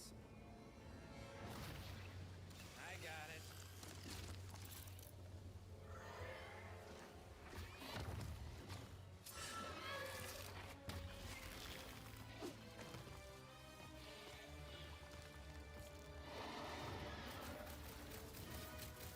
These creatures are perfect predators. Stop cheering for the murder monster. Oh jeez.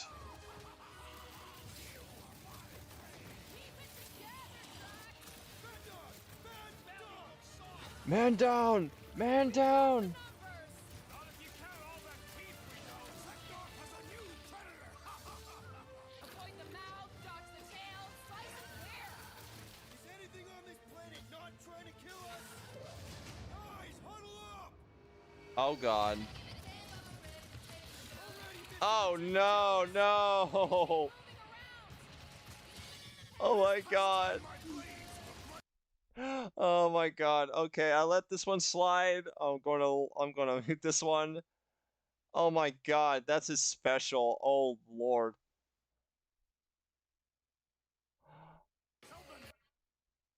Oh my god. Yeah, that is pretty damn alpha. Oh my god.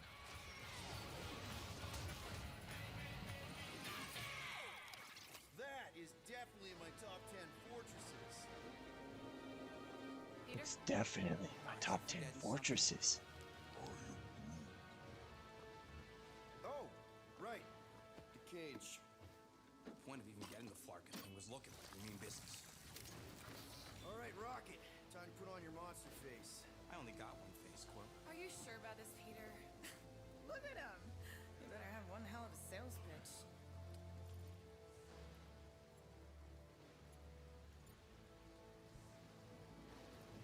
Maybe Gamora's right. We should try selling Groot instead. Really? This is an affront to democracy. I just think that we might need Rocket on the outside for this one. Yeah, we noticed. You want to make that call, then you better not mess this up. You hang tight there, bud. When the time comes, I'll get you out of there. Rocket style if I got it. Drac. Gamora, can you help me with No. this? What? Why? To guarantee your safety as our leader. Come on. God. Don't look at me. I ain't pulling that thing. menacing, like me, only bigger. Menacing. Not bad, not bad.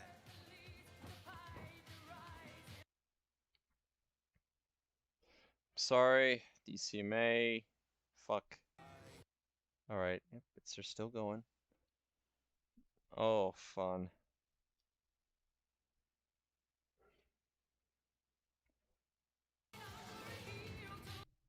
God, please.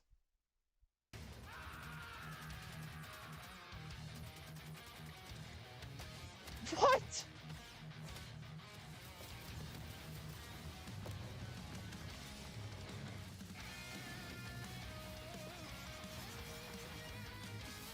Oh my god, that's really cool.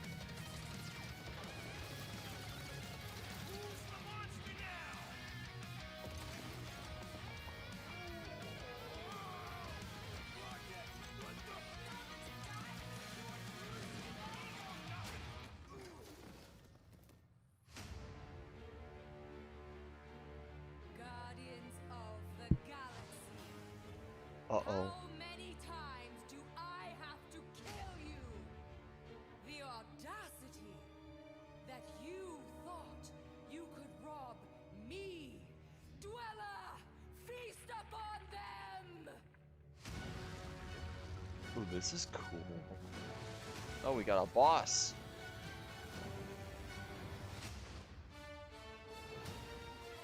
You got this. Probably. Hey, it's going to be on PS4. Sweet.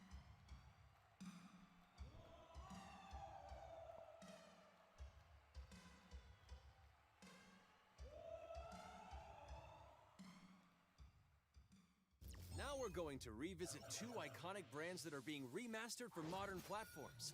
First Uh-oh. up, relive the classic games in the Final Fantasy series, and then get one more peek at Legend of Mana ahead of its June 24th launch.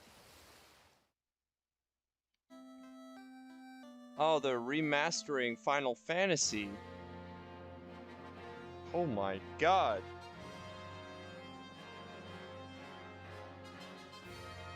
One through 6? They're remastering 1 through 6?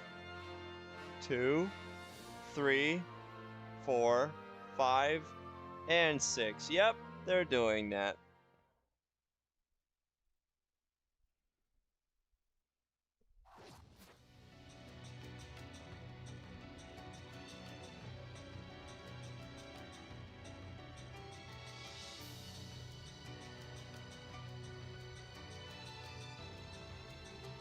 Yep, Legend of Mana. Yep, Trials of Mana.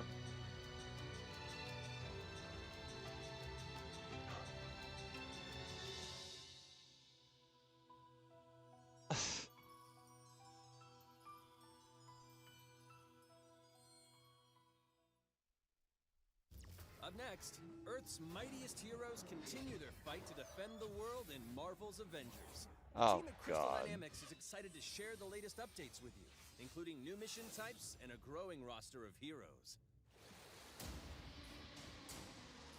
Oh no. Avengers, secure that super weapon at all costs. Cosmic energy is building up. Every second counts, people. Keep it moving. It's beautiful, isn't it?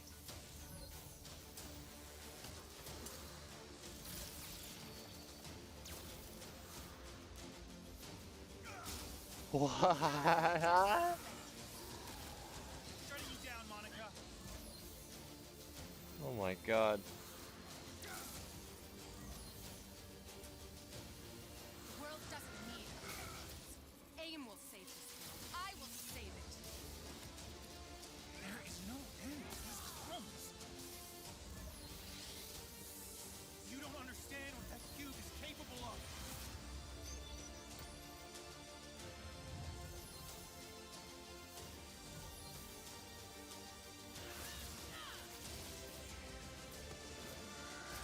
Oh, wow.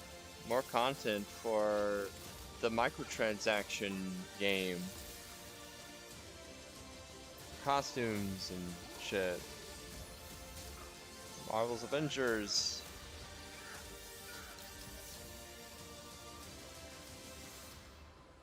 In limited gameplay. Uh-oh. War for Wakanda. I applaud your efforts to connect with your roots, but as a man who has seen 3 Black Panthers fall, I must warn you of a few things. Many eyes follow the path you are about to walk down.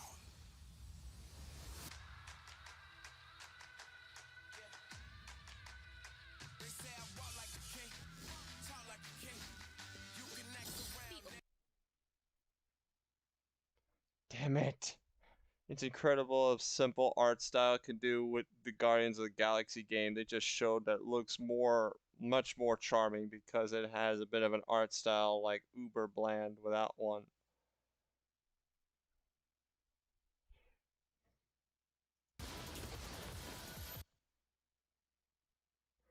I am very, very sorry, DCMA. Shit.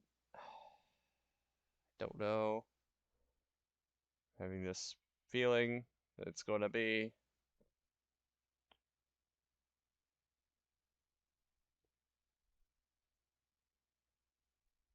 Also, there's some pretty lame costumes considering half a century you have a comic book costumes to pull from.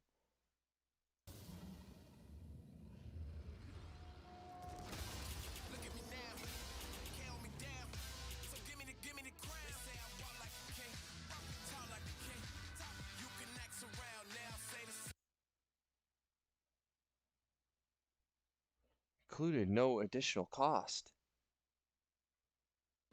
Now it's time to give mobile players a quick look at some of the games that will be available in the coming months. Good evening, 426. Our intelligence reports a new threat to global stability. What? Their reach is unlike anything we have seen before. Hitman? Following Agent 47's disappearance, Got a he was Hitman? selected because of your remarkable skills. Excuse me? Execution must be perfect. We will strike from the shadows, and they will never know what hit them. Really? Wow. A sad and beautiful tale that echoes throughout eternity. The first mobile entry in the Wow. series. Near reincarnation.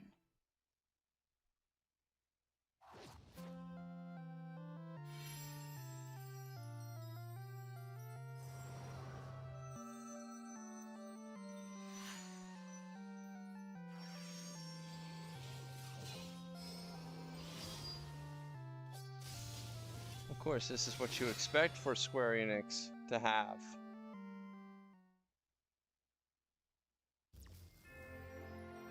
Kindness. Ooh, yay. Yeah.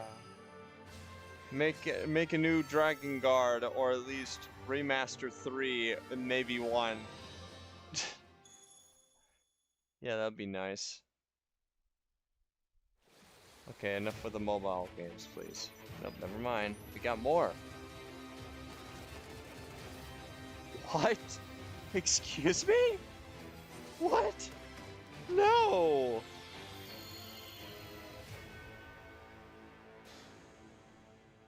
What the fuck?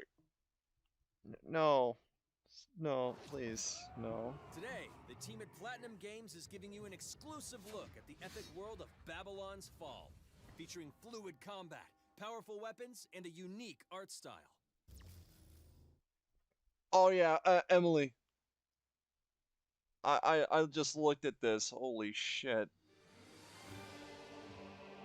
Built over 1,000 years, it was meant to be a tower of dreams.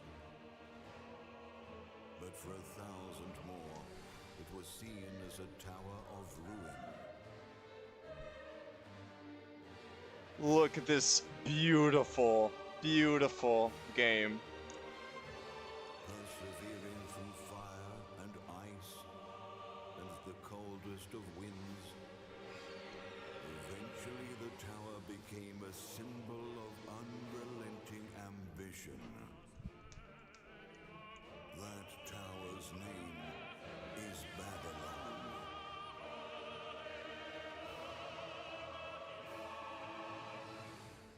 Does the savior of Neo-Babylon stand among us?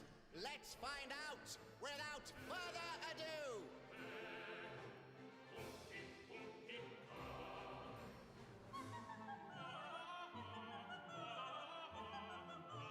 Hey, this is a hack and slash game. We are coming back when hack and slash games were good. We're making hack and slash relevant again.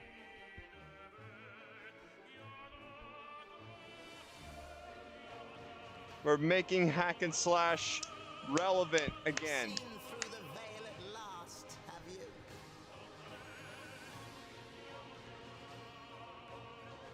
We're all prisoners of our subjective reality. The miracle of Platinum Games. Believe only what you see, and you're like to end up seeing only what you believe. I mean, hack and slash games have been relevant for the last, well, 4 years. I believe the term you're looking for is make hack and slash great again. I know. I just corrected myself on that. Ascend to the heaven above the tower, or fall like this one now before you. This looks like basic DMC. Its tale of both hope and despair. Oh, it's going it's coming on PS4 and PS5. Awesome. Oh, awesome. プラチナゲームズは本当にアクションっていう部分に関しては世界屈指のデベロッパーだと思ってますし、ニーオートマタでそれが証明できたんじゃないかなと思ってます。ニーオートマタのアクションをもっと楽しむためにどうしたらいいかって選ばれたジャンルがハック&スラッシュでした。ので、Yeah, we このゲーム chose の the コン hack セ and プトは slash genre. ニーオートマタのアクションでハック&スラッシュというジャンルを楽しむという。 Yeah, you're making hack and slash games great again. Platinum, Square Enix. Come on. 途切れない目標に向かってアクション追い求め続けることができると。プレイヤーは So you want other companies to do hack and slash games great. I mean, not just Platinum and Square Enix. Like, I get that Capcom did it good with the Devil May Cry 5, but good lord. I gotta pack my stuff up and go back. Okay. Alright, bye, Prince. というところはすごい意識してくれというふうに言われましたね。カートゥーンチックにならないようにというか、リアルに本当に存在している人たちがいるかのような感じは意識しました。このゲームは運営型のゲームとして開発しています。Now if Square Enix wants to completely just run the industry for the next year, they can announce that they're remastering the Toon Legend trilogy and the Legacy of Kain franchise. Oh yes. That will definitely be awesome if they do that. Oh my god. Now let's check out the next major entry in the popular Life is Strange series, True Colors. The team at Deck 9 is ready to give you a deeper look at Alex Chen's psychic power of empathy. But first, here's a look at the Life is Strange Remastered Collection. Feels so weird to be back. After 5 years, you're still Max Caulfield. Oh boy. Oh boy. What do you remember Oh about boy. us as kids? Oh boy. I think about Oh us as little boy. pirates running and jumping Oh through Arcadia Bay. boy.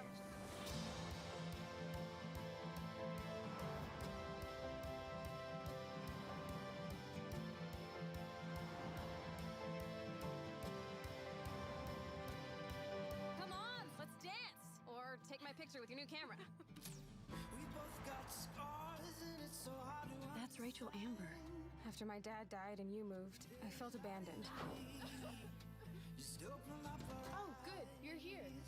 Rachel saved my life. It looks exactly the same. That's what I was gonna say.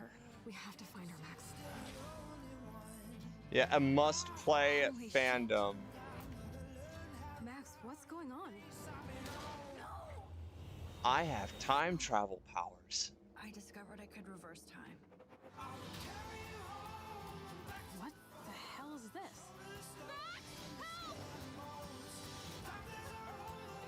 Whatever's going on between us is special. I still kind of feel like playing these games for the channel. Then I realized I had a choice and the power to change everything. Arcadia Bay is on the edge of disaster. Time to change time. Whatever happens, I'll always have your back. Always. Life is Strange Remastered Collection, available September 30th. Hi, I'm Maya, also known as MXMTune. I'm a musician and the singing voice of Alex Chen in the upcoming Life is Strange True Colors. I hope you enjoyed that first look at official gameplay from the remastered collection. As a longtime fan, I know I did. You can see the love and care that Deck 9 have put into remastering both Life is Strange and Before the Storm. This collection features improved character animation, lip sync, and visuals, breathing new life into these two beloved games. Back in March, we also revealed the next major game in the series, Life is Strange True Colors, a small-town supernatural mystery. Alex Chen must uncover the truth behind her brother's death, using her psychic power of empathy to unravel the shocking secrets of Haven Springs. Today, we have a first look at Alex's unique power in action. Here's game director Zach Garris for more. You like how they're just pretending Life is Strange 2 doesn't exist? Life is Strange True Colors. It impacts every relationship she builds, Life is Strange 2 is not that good. Freaky empath friend. For years, Alex has been unable to shut out the strong feelings of others, the fear, sadness, and anger of those around her, leading her to believe her power is a curse. In the wake of Gabe's death, Alex realizes the only way she can find the truth is to embrace her power. I can't believe this is happening. And the only way to understand is to feel what he's feeling. From the very start, you can use Alex's power to focus on brightly colored auras to gain an insight into people's emotions. Gabe was too young. Just too young. These valuable insights deepen Alex's relationships with the folk of Haven Springs, as well as sparking new dialogue options and events, as here from a scene very early on in the game. You're gonna lose her. You're gonna lose her, and it's all your fault. Alex has uncovered a secret that Mac wants to keep hidden from his long-term girlfriend. An example of the game where an F9 tornado wipes an entire town off the map in all universes.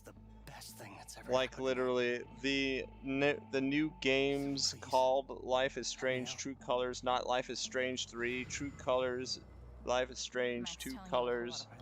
They keep saying the next chapter in the saga is not the third chapter. I need to get back to work. Sure, Alex, we'll get out of your way. When Alex encounters a particularly strong aura, she can reach out to actively connect with that person's emotions.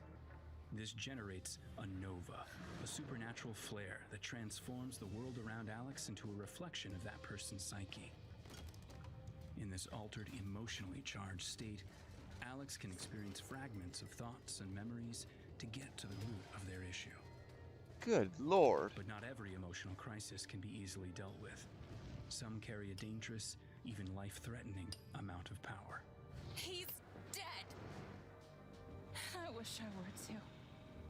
No decision is easy, and the consequences will be felt across the game.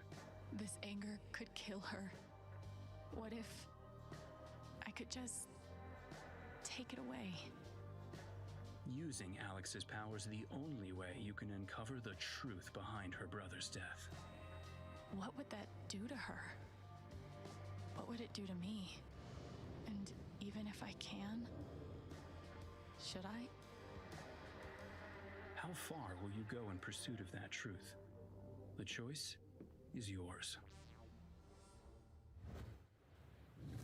Alex's powers look so awesome. I have no idea how I'll make some of these choices, but I can't wait to play it with you all when it comes out on September 10th. Don't forget, you can pre-order Life is Strange True Colors now. And if you choose the Ultimate Edition, you'll also receive the Life is Strange Remastered Collection. And that's it for today. Make sure to follow the Life is Strange social channels. So you're like a vampire, but with emotions. You can take people's emotions into yourself and becomes part of you. That's some new age vampirism shit.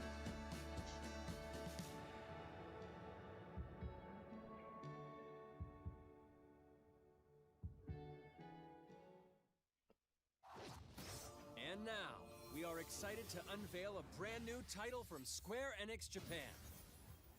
Oh boy. Oh no. What do we got? What do we got?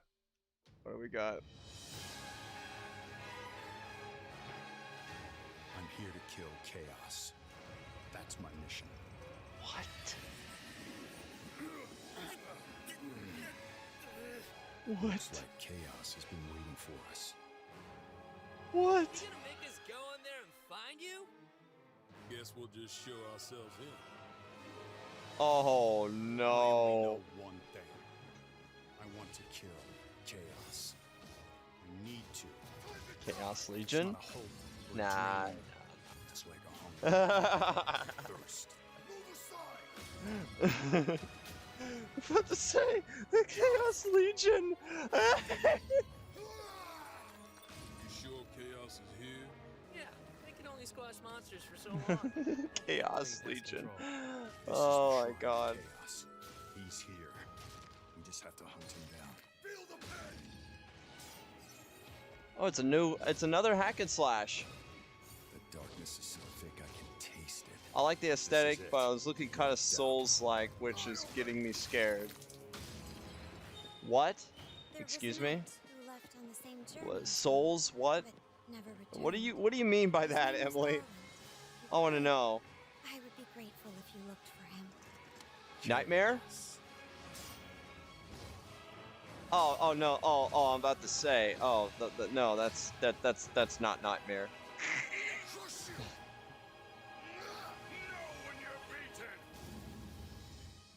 And who are you? We're here to kill chaos. The prophecy's very own warriors of light. He always wore such splendid armor, with a helmet. Like Nightmare from Soul Calibur. It's Garland. No. I become chaos. Stranger of Paradise. Oh, it's a Final Fantasy game. Oh, wow. Wow. Demo available soon on PS5. Oh, it's a PS5 exclusive game. I'll leave you with a look at some of the amazing Square Enix titles you can play now, as well as those to come. Oh yeah, the Final Fantasy VII. That's fucking Garland. Final Fantasy 1. Yeah. Oh yeah, Final Fantasy 7. Noir. Outriders.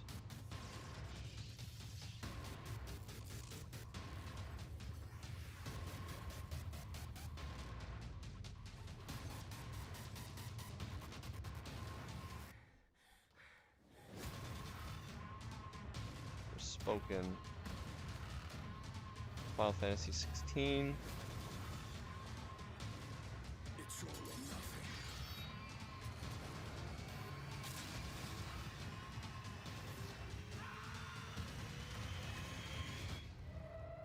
No, of course I will. I'll call you. Thank you for joining us today. Keep an eye out for news about our next Square Enix Presents. I'm Matt Mercer. See you next time.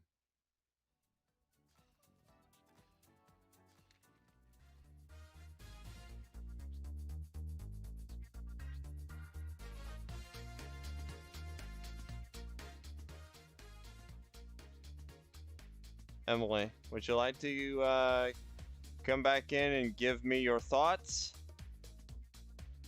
Or you can just say it in the chat. They just fixed on the industry so hard. Yeah, they did. 2021. I'm Lucy James. Yeah, they sure did. They sure did. How's it going?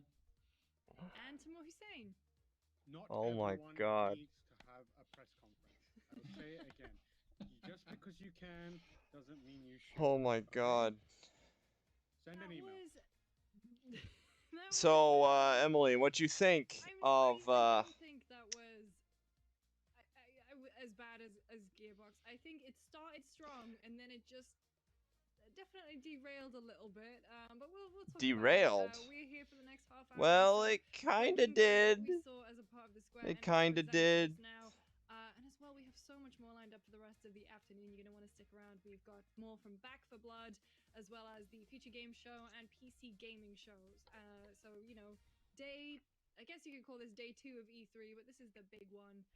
Lots of stuff to talk about. But let's talk about what we just saw as a part of Square Enix Presents. Let's go from the top. Let's go from Guardians. So we talked about it in our pre-show. It's been rumored for a long time. Finally made. So, Emily, what'd you think? They kind of had it right off the bat because it is coming out much sooner than I think a lot of people anticipated. But it's coming out in October.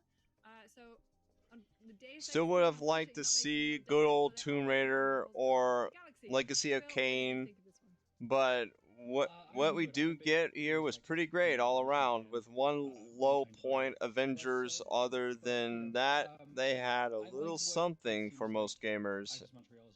And what? With the sort of story-based focus. Stupid stupid YouTube with limited people like about the Guardians of the and some Galaxy. really cool stuff for longtime fans, such as Final Fantasy, such as the Final Fantasy re-release collection, and Final Fantasy 11. And looks like it's mixing together those elements really well. And Final Fantasy 1, I guess, remake. Okay, I didn't read that right. I like the fact that it has kind of telltale-ish elements too. There's a point where Telltale-ish elements. Yeah. And there is the sort of yeah, it has telltale-ish elements.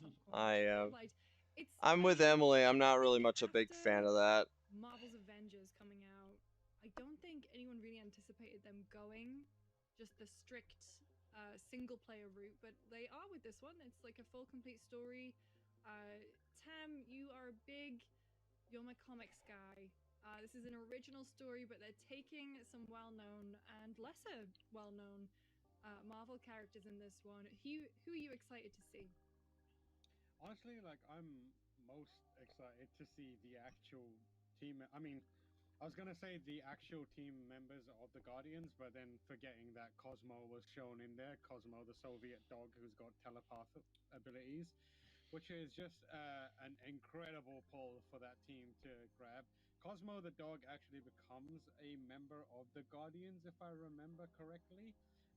So I don't know. Maybe there's a chance. I hope. I did speak to developers behind the team, behind the game, Eidos Montreal, and I asked, like, hey, so are we going to have other Guardians joining? Because Mantis was shown briefly and Cosmo was shown, and they were like, they weren't really clear about it. And I was like, I don't know, man. Dog in combat would go down pretty well.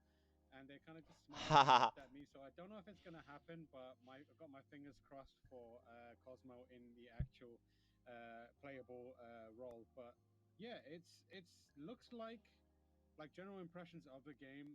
My preview of it is up now on GameSpot.com, hit video game website.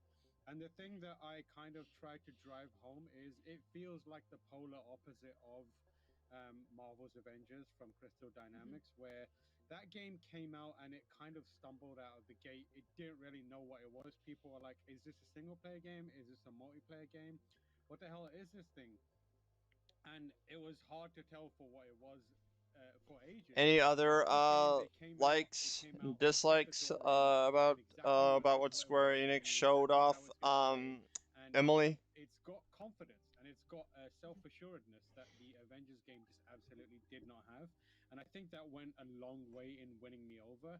I think I end my preview by likening it quite a lot to Insomniac's game. When Spider-Man came out, it was like they had the swagger. They know exactly what they were doing, and they were confident in what they were putting out there. And that's what this kind of feels like. It feels like it's closer to Insomniac's If Marvel you're still games there, than Square that Enix's is. own other Marvel games, or Oh my something like god, Marvel vs. quit Capcom pulling up the Infinite top from chat, Capcom, which was a bit YouTube. I hate you. Yeah, I mean, I'm super intrigued by the fact that they are telling God, their own I hate stories, that but so they fucking are much. obviously pulling from all over in the Marvel sort of universe. I mean, you've got Lady Hellbender in there, you've got, like you said, Cosmo and Mantis. I wouldn't be surprised if we didn't see some kind of much more famous faces.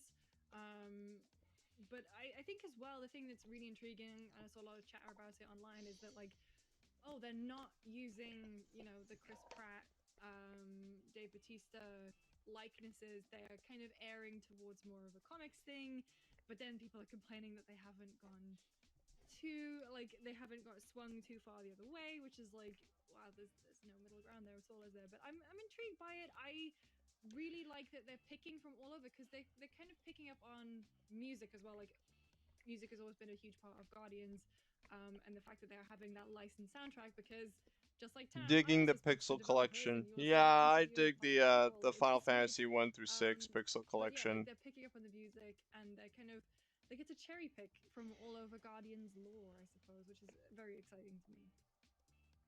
Yeah, and As a reminder, you know, Final like, I Fantasy feel 2 like the is the smart thing to darkest do Final is to not Fantasy game. tie yourself too closely to the MCU versions. One, because you know you're just setting yourself up for failure. Once you start looking like the character from the MCU, people start thinking, why doesn't it sound like that character? That's not what this character would say, etc., etc., etc. It's basically And you just 2020 in a kind of set nutshell. yourself up for failure Why? by trying to Wow. evoke too much of another version of that character. And it just makes more sense for Eidos Montreal to define their own versions of the Guardian. I, for one, think the designs are really cool. Like, I really love the way Gamora especially looks. I haven't She played looks much Final incredible. Fantasy games, to be And honest. Rocket and Drax looks good as well to me. I think the only weird thing that people are probably going to blow up on I is played Peter's hair, but 6, you'll 7, survive. Don't worry about it. You'll live. 9. Well, I mean, I gameplay think I wise, played 8. that's the I don't bit where know. I'm. 12. It's very, very fast and frenetic, which on the one hand can And be a good thing, but I worry about sort of getting and a bit lost in it. Like, maybe it's just because I'm playing Mass Effect again at the minute. I'm playing Mass Effect 3 at the minute, and I'm, you know, you have squad mates who you control and you can micromanage in time slows.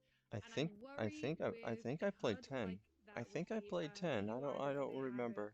It reminds me a lot of like Dragon Either Ages, 10 or where 14. I don't remember. like there's no wording next to whatever that power is. It's just If an you want to image, know, by and I'm the gonna end have of to remember that 2, for 90% of the for world is other practically members of dead. the Guardians, Oh, and I goodness worry sakes. about how that's gonna be to play. But I do like the fact that, you know, like there's a stagger meter, and you can have this kind of big sort of finish, like showstopper at the end, I suppose. Phil, what did you take away from the gameplay? Yeah, so I'm wondering like how independent I just the wanted to other see what Guardians Vinny actually and are. Jewel had Like to that say was kind of about the the impression that I was getting from C3. Like talking they with Tam and stuff. pull it up It's that you're every a member damn of the year. team and like you're giving orders, but you're not necessarily controlling everybody. So yeah, like to your point about how those icons are going to work and how all those powers are going to work, it seems like it could be okay if it's not super micromanagey, and if you're just like Drax, do a Drax thing, and then Drax handles it, right? And so you're worried about Peter Quill, and you're utilizing each of the teammates at the right time potentially, but not necessarily have to think about what everybody's squad powers all at the same time. Yeah. I'm interested to see how that all works. Yeah, so God, for me, like the way I thought of it my in a foot lot of ways is hurts. Marvel versus Capcom. As always, fighting games are my kind of reference point for most things, but it felt or looked like it could function a lot like the assist mechanic, where you control one character while fighting, and then you tap a button, and all that happens is your backup My character foot jumps in, hurts. does a move, and then jumps out. And you use that based on what the attack is to control space, or create a juggle situation, that kind of stuff. And it felt like it was kind of moving towards that, where you've got your Peter doing these attacks and that kind of stuff, and oh, there's a character there that I'm almost like done with, but I need them to not run away or anything. So you tap the group button and Groot like does a long range attack to keep them locked down in place, something like that. So it feels a lot like they're kind of like there to behave on their own, and you use their special abilities to your benefit. Which, if it does work like that, I'm really intrigued to see how good it feels and flows, because it feels like you would, like I said, like if that feels like a Platinum Games idea, and I do wonder whether Eidos Montreal can pull it off with the same kind of slickness and kind of like flow to it that I would want out of it. Yeah, totally. And I'm holding reserving judgment until I actually play it to see how it all feels when it all comes together.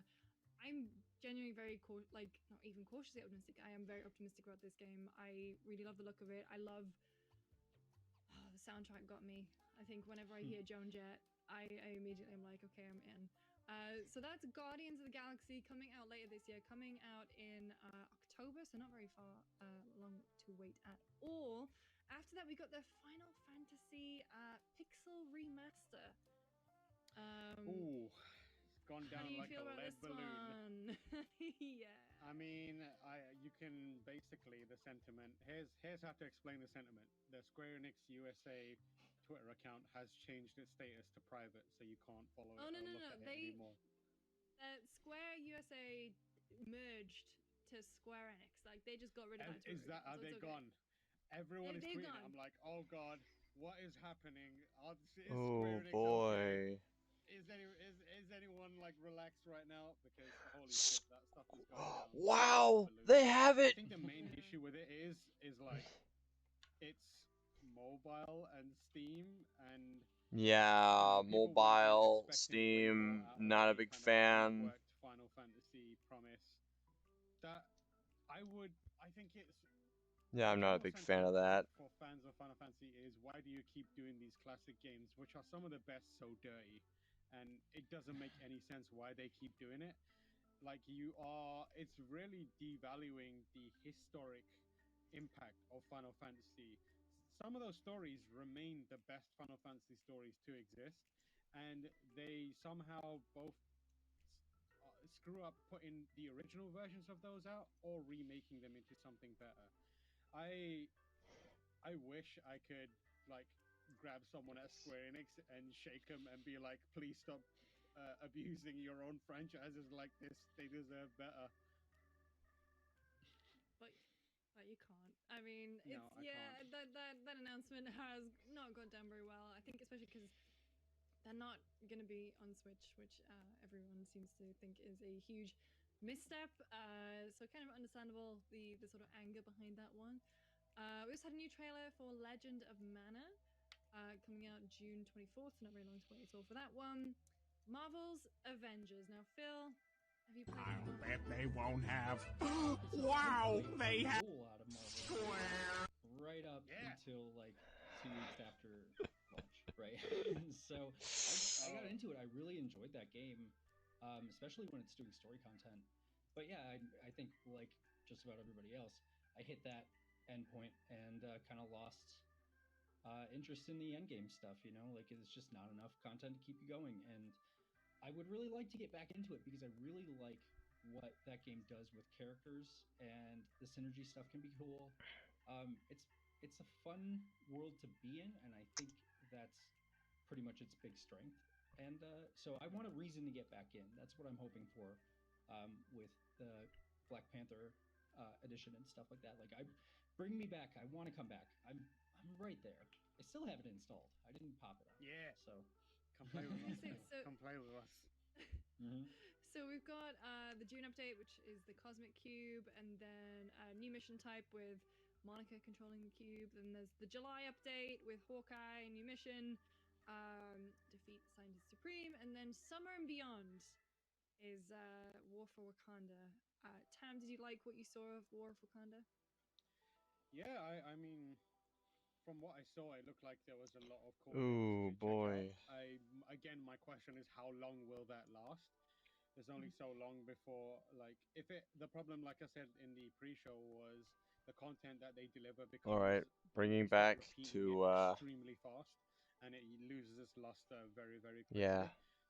From what I've seen, like the story style stuff around T'Challa and the Black Panther and that kind of stuff is hooking me in, and I'm a sucker for Marvel stories, especially one set in Bro, Wakanda and I'm a kind of sucker for Europe Marvel region. stories too. So I But am if excited for that part they of it. done right, Again, the that question is is, how long if will they they have hold done my right, attention for this time?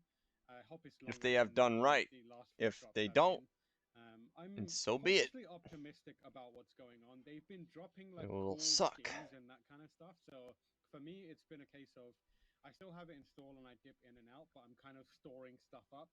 So when it does launch, maybe I'll go through and get a bunch of skins and do the Cosmic Cube stuff and the Red Room stuff and the Wakanda stuff and all in one big go. And hopefully that carries me through for a little while.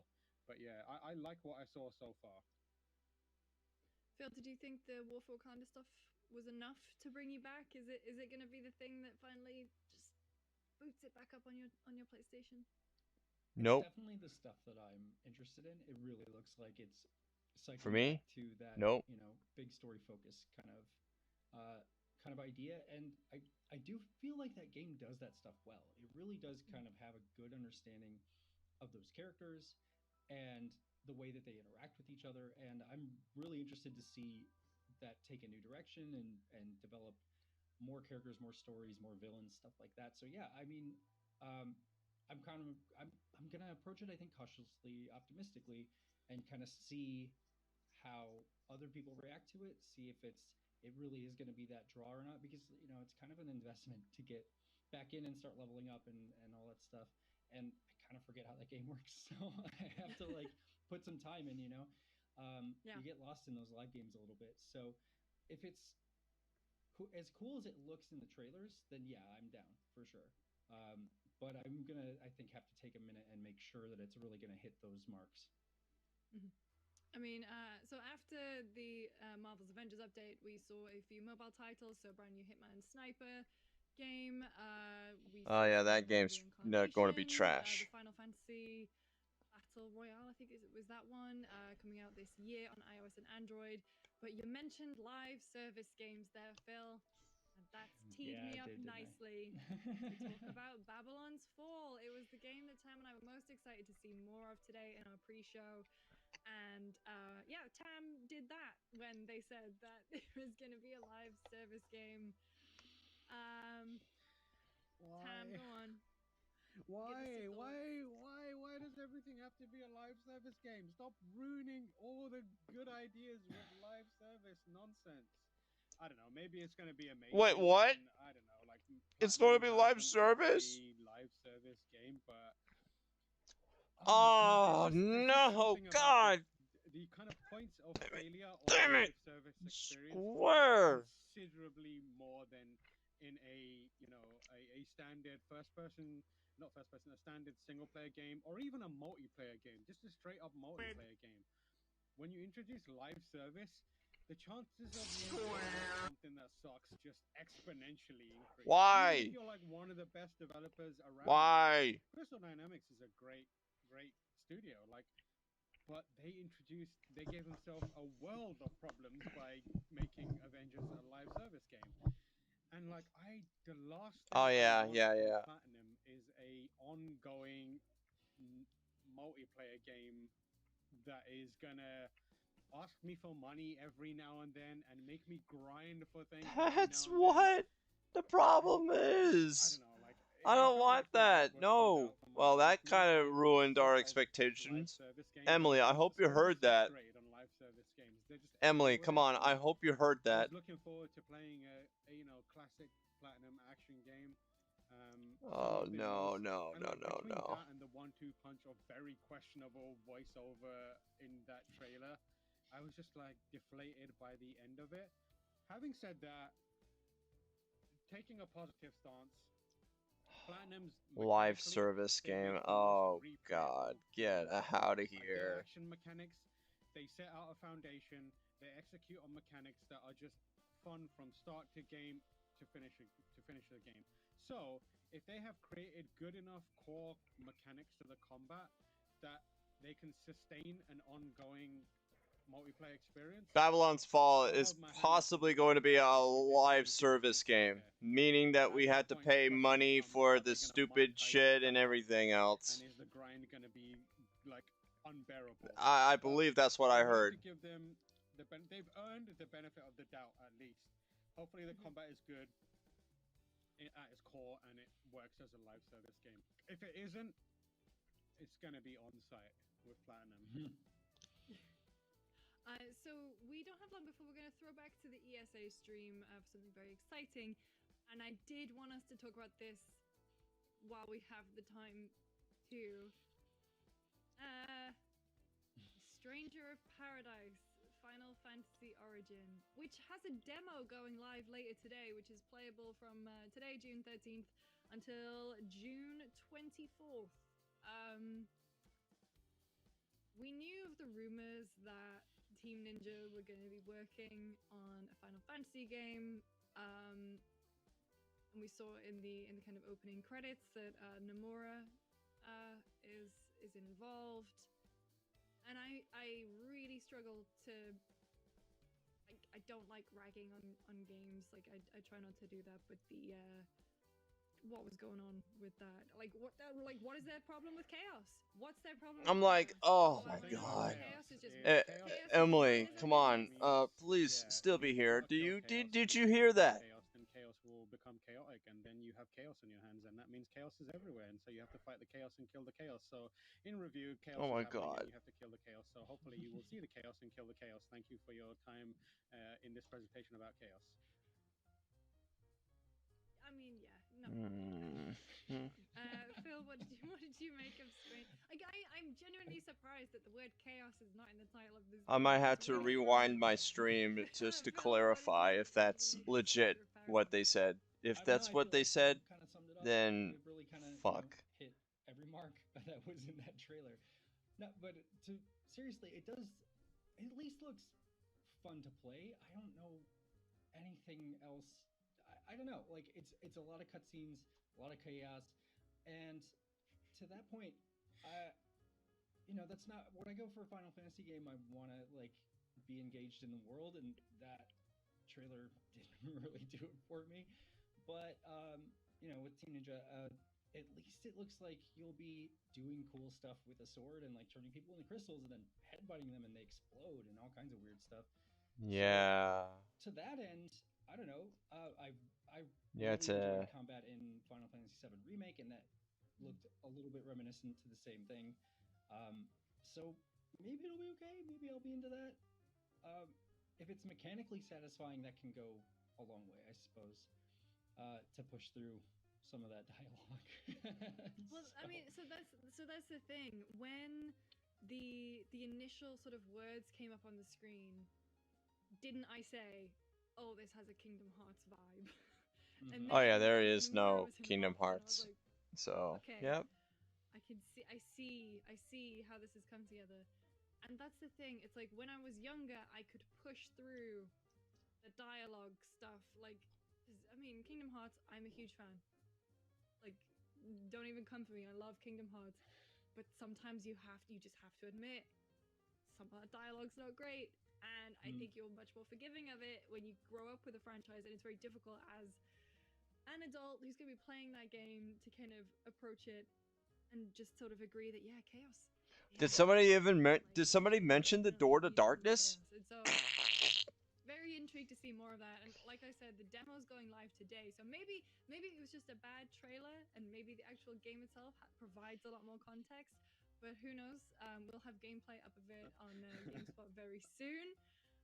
We're gonna throw to the ESA in a little bit, and then we're gonna have the Back for Blood showcase. Warner Brothers are showing off Back for Blood, and as we got confirmation. Oh yeah, I completely forgot that that Back for Blood. We're gonna have a Back for Blood showcase. Holy shit! When the game launches in October, we'll be here afterwards, breaking down everything from that press conference, and then later this afternoon we've got the PC gaming show as well as the future game show, and then at the very end of the day we've got Kurt, Jordan, and Phil. You're coming back to sort of wrap up day 2 of E3. So please stick around. Now we're going to head over to the ESA, and then, like I said, it'll be Back for Blood. We'll see you then. Chaos. Hey, Chaos. What's up, Chaos? Uh-huh. You keep mentioning Chaos like, oh, hey, it's Chaos.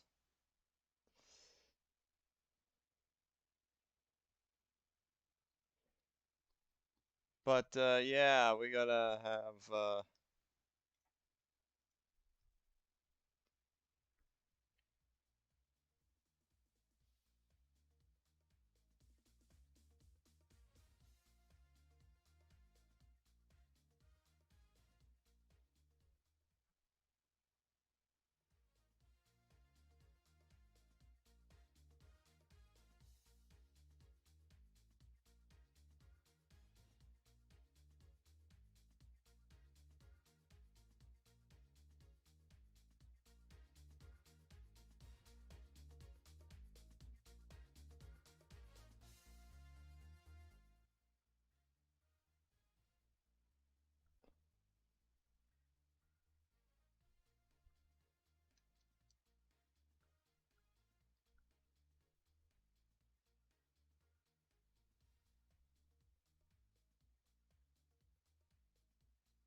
I'm like, are you for real?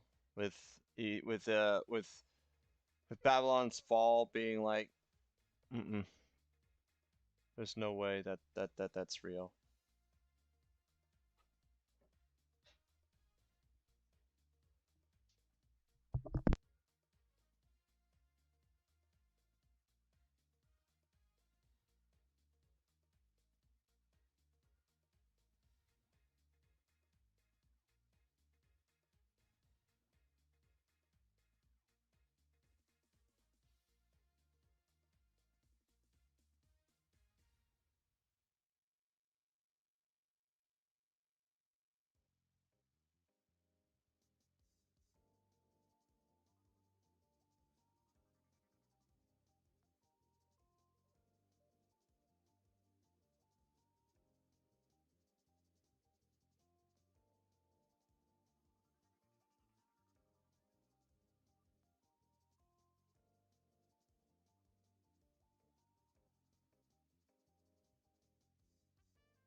Oh, I just realized my mic is. So in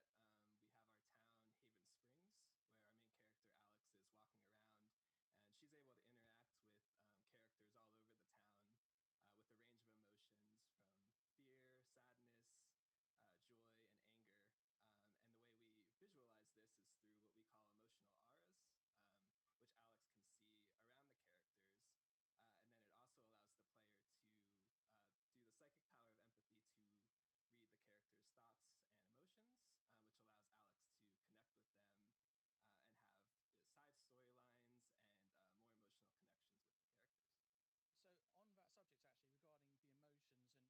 the emotions and the connection Alex has with them. So in Before the Storm, sort of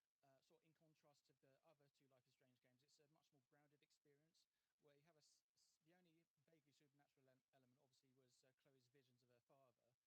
other two Life is Strange games, it's a much more grounded experience where you have the only vaguely supernatural element obviously was Chloe's visions of her father, but here you've really thrown yourselves into that Life is Strange element of more supernatural. So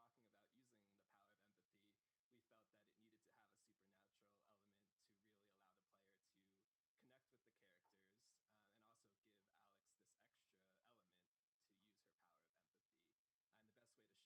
decide that was the route to go? Correct. Yeah, this one is a much more in the supernatural element. When we first started talking about using the power of empathy, we felt that it needed to have a supernatural element to really allow the player to connect with the characters and also give Alex this extra element to use her power of empathy. And the best way to show this was to embrace the supernatural. I feel like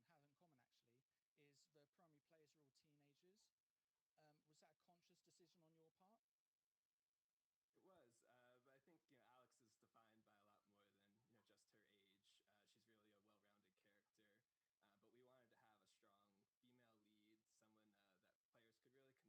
also this supernatural element on top of it. So one thing that all of the Life is Strange games, including this one, have in common actually is the primary players are all teenagers. Was that a conscious decision on your part? It was, but I think Alex is defined by a lot more than just her age. She's really a well-rounded character, but we wanted to have a strong female lead, someone that players could really connect with and relate with. And with her power of empathy, she's just a great character to connect with, and I'm really excited for fans to see her. I think she's going to quickly become a fan favorite. And then the element of choice in Life is Strange obviously is very important. What's been your approach to this in True Colors in terms of is the good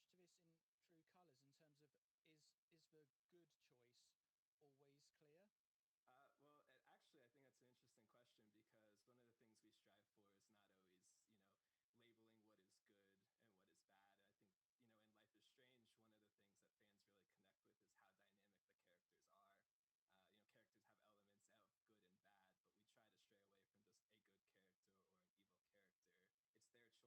that's an interesting question because one of the things we strive for is not always, labeling what is good and what is bad. And I think, in Life is Strange, one of the things that fans really connect with is how dynamic the characters are. Characters have elements of good and bad, but we try to stray away from just a good character or an evil character. It's their choice and they can own it, not to be judged or feel like they made the evil choice or the bad choice. Yeah.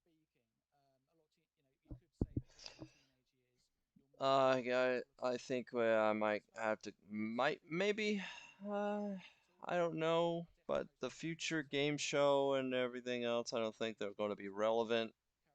I think I just nailed the most important parts of this E3 is Microsoft, Bethesda, and and Square Enix. So I think after I'm kind of done with this drawing here, I might call it quits. Uh, and plus I might have some important shit I have to do later on. So so I mean, it might be a little shorter than what oops than what how long the pardon the door that you heard that that Ubisoft and Gearbox had that was legit shit and something that is not worth the piss with and stuff that isn't anything new. I'm just surprised that Microsoft, I thought it was going to be shit. I thought it was going to be bad. But apparently Microsoft did E3 justice so far so far. I mean, we got Capcom tomorrow, and we got Capcom and possibly Sega tomorrow, and Nintendo and Bandai Namco, and the day after that. So we're legitimately halfway there. So Absolutely. I think we really try to capture the indie feel because that's the uh roots of Life is so Strange. uh And so for this title So yeah, we got and plus I don't think I want to be surprised with Back for Blood. So yeah, I think the rest of the E3 today will be irrelevant. So there will be like I don't know, no point of me streaming the rest of it today. So after I'm done with this and hear more damn chatter, uh, which I don't think you're all really much a fan of, then I'll call it.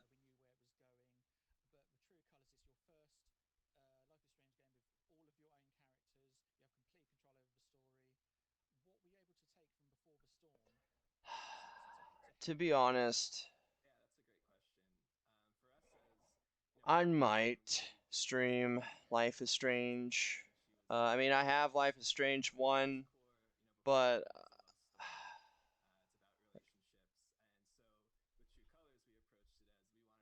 I might as well just give it a shot. I might give it a stream.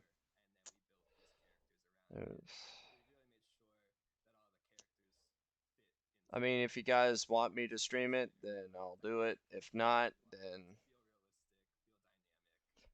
if y'all don't want me to stream Life is Strange and move on to like I don't know games that follow up my schedule listing, then then so be it.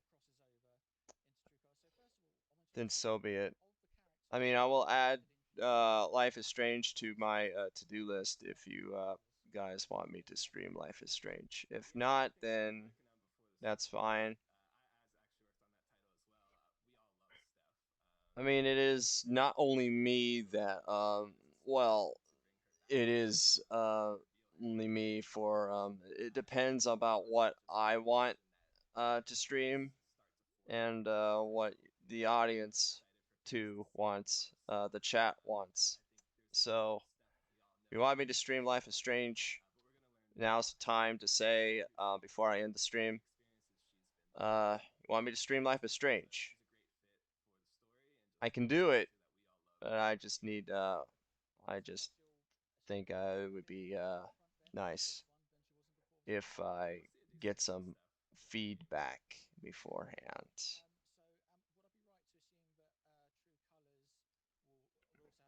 I keep thinking what they even what they're talking. I know they're talking about Life is Strange, but I every time they say True Colors, I keep thinking Amphibia with that one with the season 2 finale. That's I just keep thinking of Amphibia. It's kind of annoying. It's kind of annoying.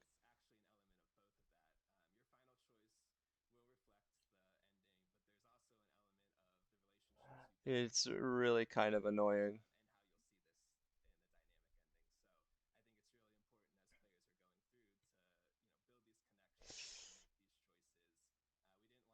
Well, it is in live chat.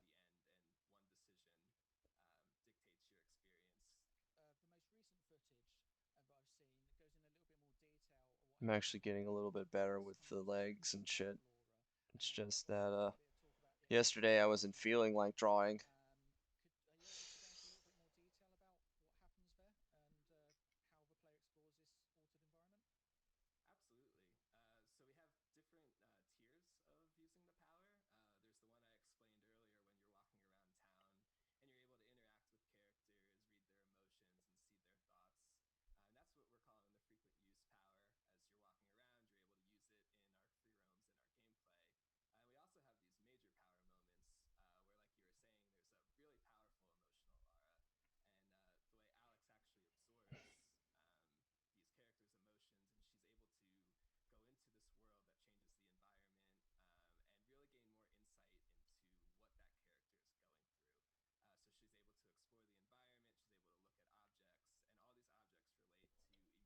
I believe you just don't care about everything, guys, and just really want to see me draw shit.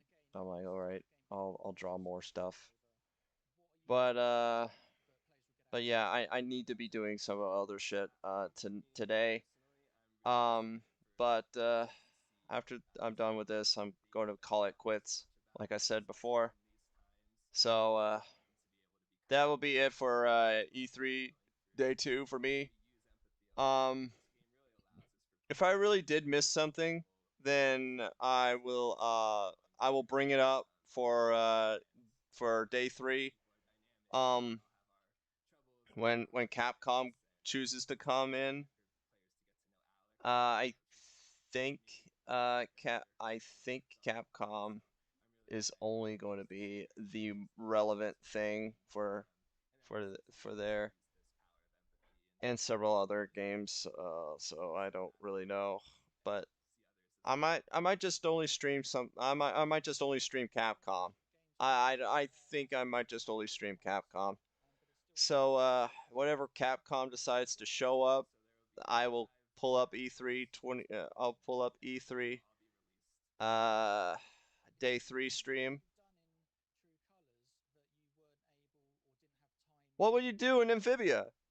Oh, okay. Damn, that's what Boodoosh's bait. Yeah, yeah, I've kind of enjoyed drawing Kuko. I just thought, why not? I'll just go to draw a random Kuko just because I can.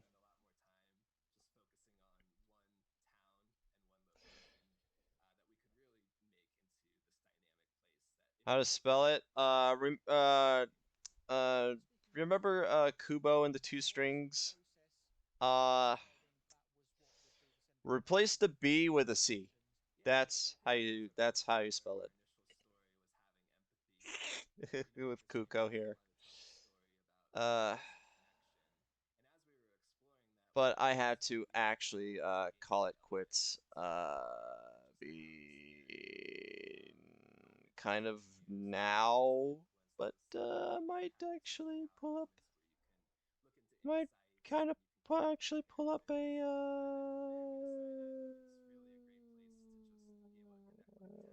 Okay, it's in the bottom layer. Awesome, so I can just merge these.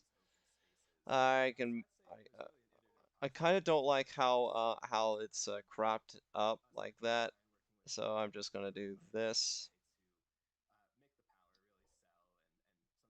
I'm like, okay, we got a random Kuko here.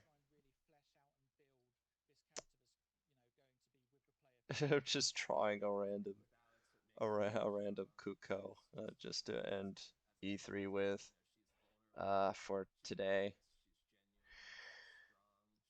But yeah, my overall liking, I would say base Diablo 2.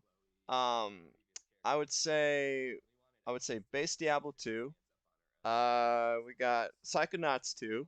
We got gameplay of Psychonauts 2. That's really freaking sweet. We got uh um Party Animals looked fun. Uh Slime Rancher 2 looks fun. Uh if Babylon's Fall isn't what I heard earlier as to what it is, what Platinum Games is going to do, I'm like, oh god. If it is what they're going to be doing, it'd be just like Avengers, then then I'm not. I don't know. I just hope that isn't true. I just really hope that isn't true. Uh, but other than that, I'm really am excited for that game. Uh, I didn't get well. I wanted the main point. Oh, and the Guardians of the Galaxy game looked fun too. I would definitely I don't care if it's Telltale-esque style gameplay. But I really do enjoy that it stayed within the comics, and I mean that's the major point is that it will that it will stick to the comics, and that it will legitimately be fun. So other than that, that'll be about it for me. And thank you all for tuning in for E3 Day 2. for E3 Day 2. And we had some fun, uh, kind of. Um, I will edit the stream so I can merge the two videos that were shown on my channel. The one before the before the restarting, before the update incident with my computer, that my computer decided to shut itself off and missed me, and it missed me making several jokes about Fallout 76 and Elder Scrolls Online. So I missed that, and I missed Party Animals. But but it really but I got back whenever Hades decided to show up for coming up for the Microsoft for Xbox consoles. So I'm actually kind of excited for that, but I already have it on Switch, so I don't think it matters for me. If it's on PS4, though, if it's on PS4 and PS5, that will probably be later on this year, then or next year. Then I would definitely buy Hades on the PS4 and play it and stream it. Uh, but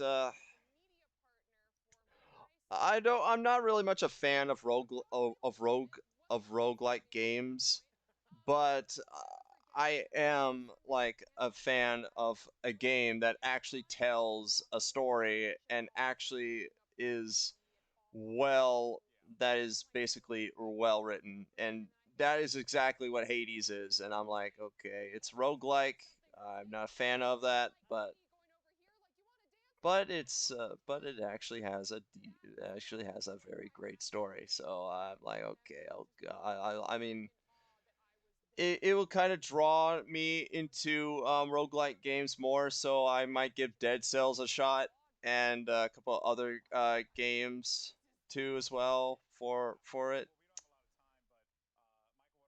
So yeah, we got so yeah, and Back for Blood. I'm actually excited to play that because freaking Left 4 Dead. I'm a fan of Left 4 Dead, and I am really happy for Back for Blood and that it's coming back to its original that it still has its Left 4 Dead formula. I'm like, yes, perfect. So yeah. Any other games and stuff that I actually excited for? Not really, to be honest. I might miss some games. Oh yeah, Halo Infinite. I might play Halo Infinite uh when it comes out. But oh, I heard somebody said Mass Effect. I heard about the Mass Effect collection, and that the Mass Effect collection is a little mixed for what it seemed fit. So I don't know if I will ever get around to. I don't know if it's any good with the Mass Effect collection. So yeah. Uh, but I am like a fan of Mass Effect, and it died, and my fan of Mass Effect died down with Andromeda, which you already all know that that Andromeda sucks ass. So um yeah. So yeah, my predictions for for today was 50% true. Was 50% true. And I was expecting Final Fantasy VII Part 2, but apparently they didn't do that yet because I think they're still making it and they're still putting it in the works. So I mean, that's understandable. I mean, I mean, Square Enix needs to make needs to put up more time for Final Fantasy VII Part 2. So here's hope for Final Fantasy VII Part 2 to come out some point, maybe announced this year, maybe announced like late this year or next year. Who knows? We're going to have Final Fantasy VII Part 2, but during this time it will be like for the PS5. So yeah, we might have that for the PS5 and all that stuff. But yeah, here's basically what I drew here. I'm like, okay, yeah, we got a key here, we got a Kuko there, we are they're all one big happy family. I'm like, okay, we got them here. So yeah, this is my drawings for today. Uh, yeah, glad you guys stuck around for E3 today.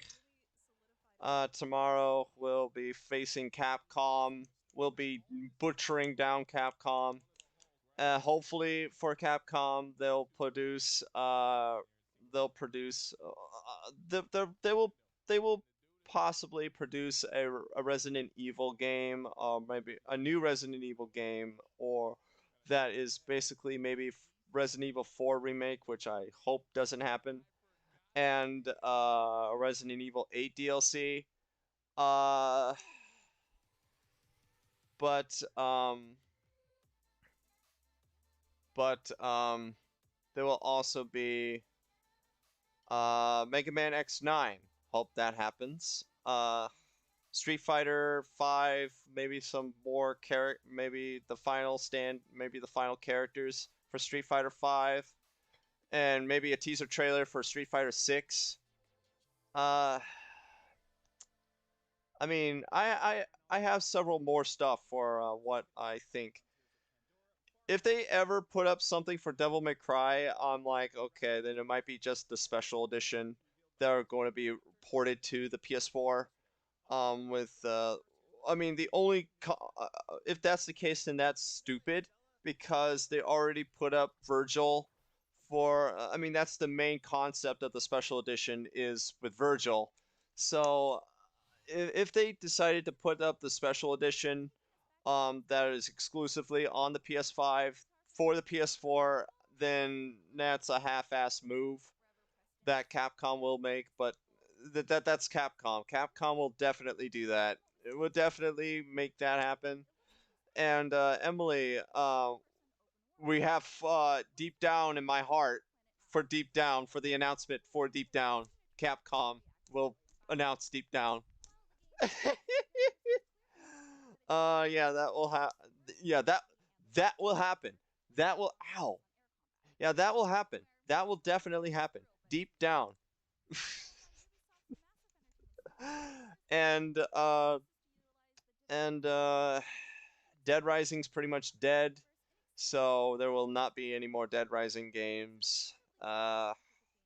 Sadly, because Dead Rising 4 was legit trash, and it ruined the main premise of a Dead Rising game. Uh, so yeah. So did I just hear Beyond Good and Evil 2? At some point, did I just hear that? Oh, Far Cry. Oh, they're talking about Far Cry. Okay, never mind. Uh, okay. If Ubisoft decides tomorrow they're going to put up Far Cry again, I am going to lose my shit. Okay, I am legitimately going to lose my shit if Ubisoft pulls another Far Cry move on if if if Ubisoft pulls another Far Cry trailer that I've already seen for tomorrow. So hold on, let me see what the schedule is tomorrow. I know it's Capcom tomorrow, but I just want to make sure if there's anything else before I end the stream. Uh where's the damn image at? I think the image is pretty much dead. I think the image is pretty much gone. Yeah, it is. Alrighty, then I'll just look it up. Then I'll just look. Where the frick is the downloads at? Alrighty, E3 schedule. Alrighty.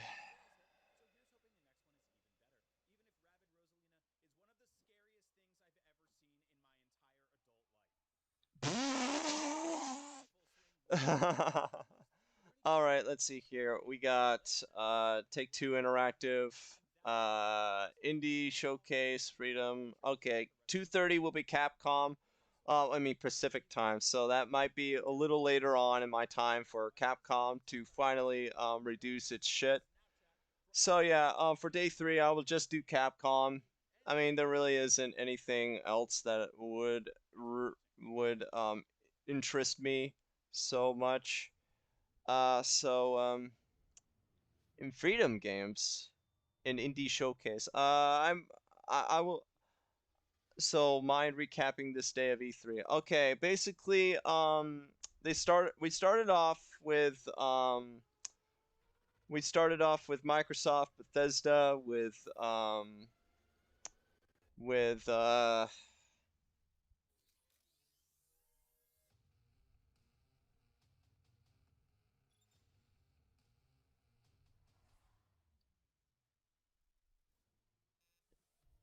we basically started with Microsoft, Bethesda.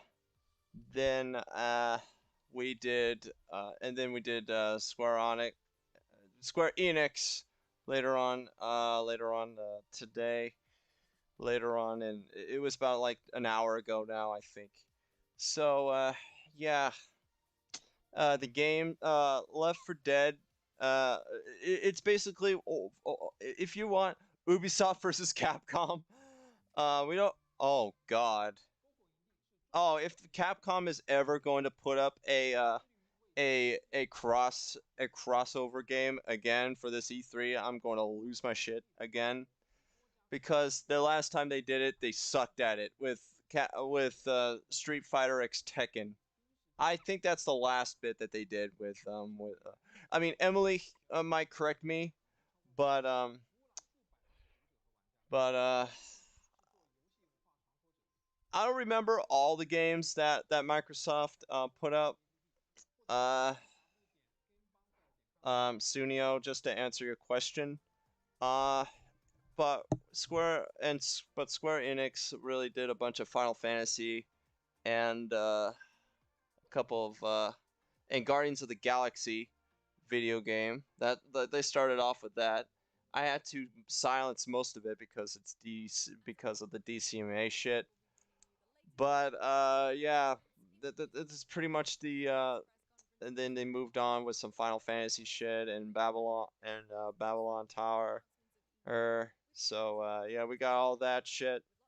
But yeah, that will be about it. Uh, so yeah, we're gonna maybe only do Capcom for tomorrow.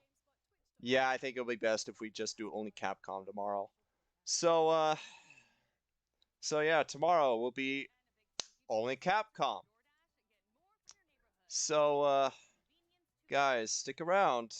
So guys, stick around for Capcom tomorrow, and and uh, and the day after will be the big day with Bandai Namco and Nintendo. So we're gonna have some big fun with the next few days. Well, gotta sleep a bit early. Yeah, I need to do some shit. Yeah, I'm gonna call this stream. So thank you guys for tuning in for E3 uh, day 2, and I'm going to be doing several other shit tonight. Made a bingo chart for Nintendo. Cool, cool, cool, cool. I wouldn't mind using that. I say, you know what? Just put it up on on my Discord my Discord server. I'll examine it, and we'll see what most of your predictions and all of our predictions is. I hope one of them is Metroid Prime 4. I mean, God, come on. We need Nintendo, make Metroid Prime 4 happen. Breath of the Wild 2 Smash characters will be maybe two Smash characters will be the last two Smash characters, and it will be Crash and Dante, or if not Dante, then Shantae or whatever character seem fit. But I hope one of them is Crash. Uh, but I just hope one of them is Crash. Um, at some point, I mean, Crash has a big opportunity of being in Smash, so Crash, please be in Smash. Uh, No More Heroes 3 announcement. Another No More Heroes 3 trailer that they're going to show off. Maybe something with Pikmin and something with Zelda with Breath of the Wild 2. I already said that earlier. And more on Skyward Sword HD remaster. Uh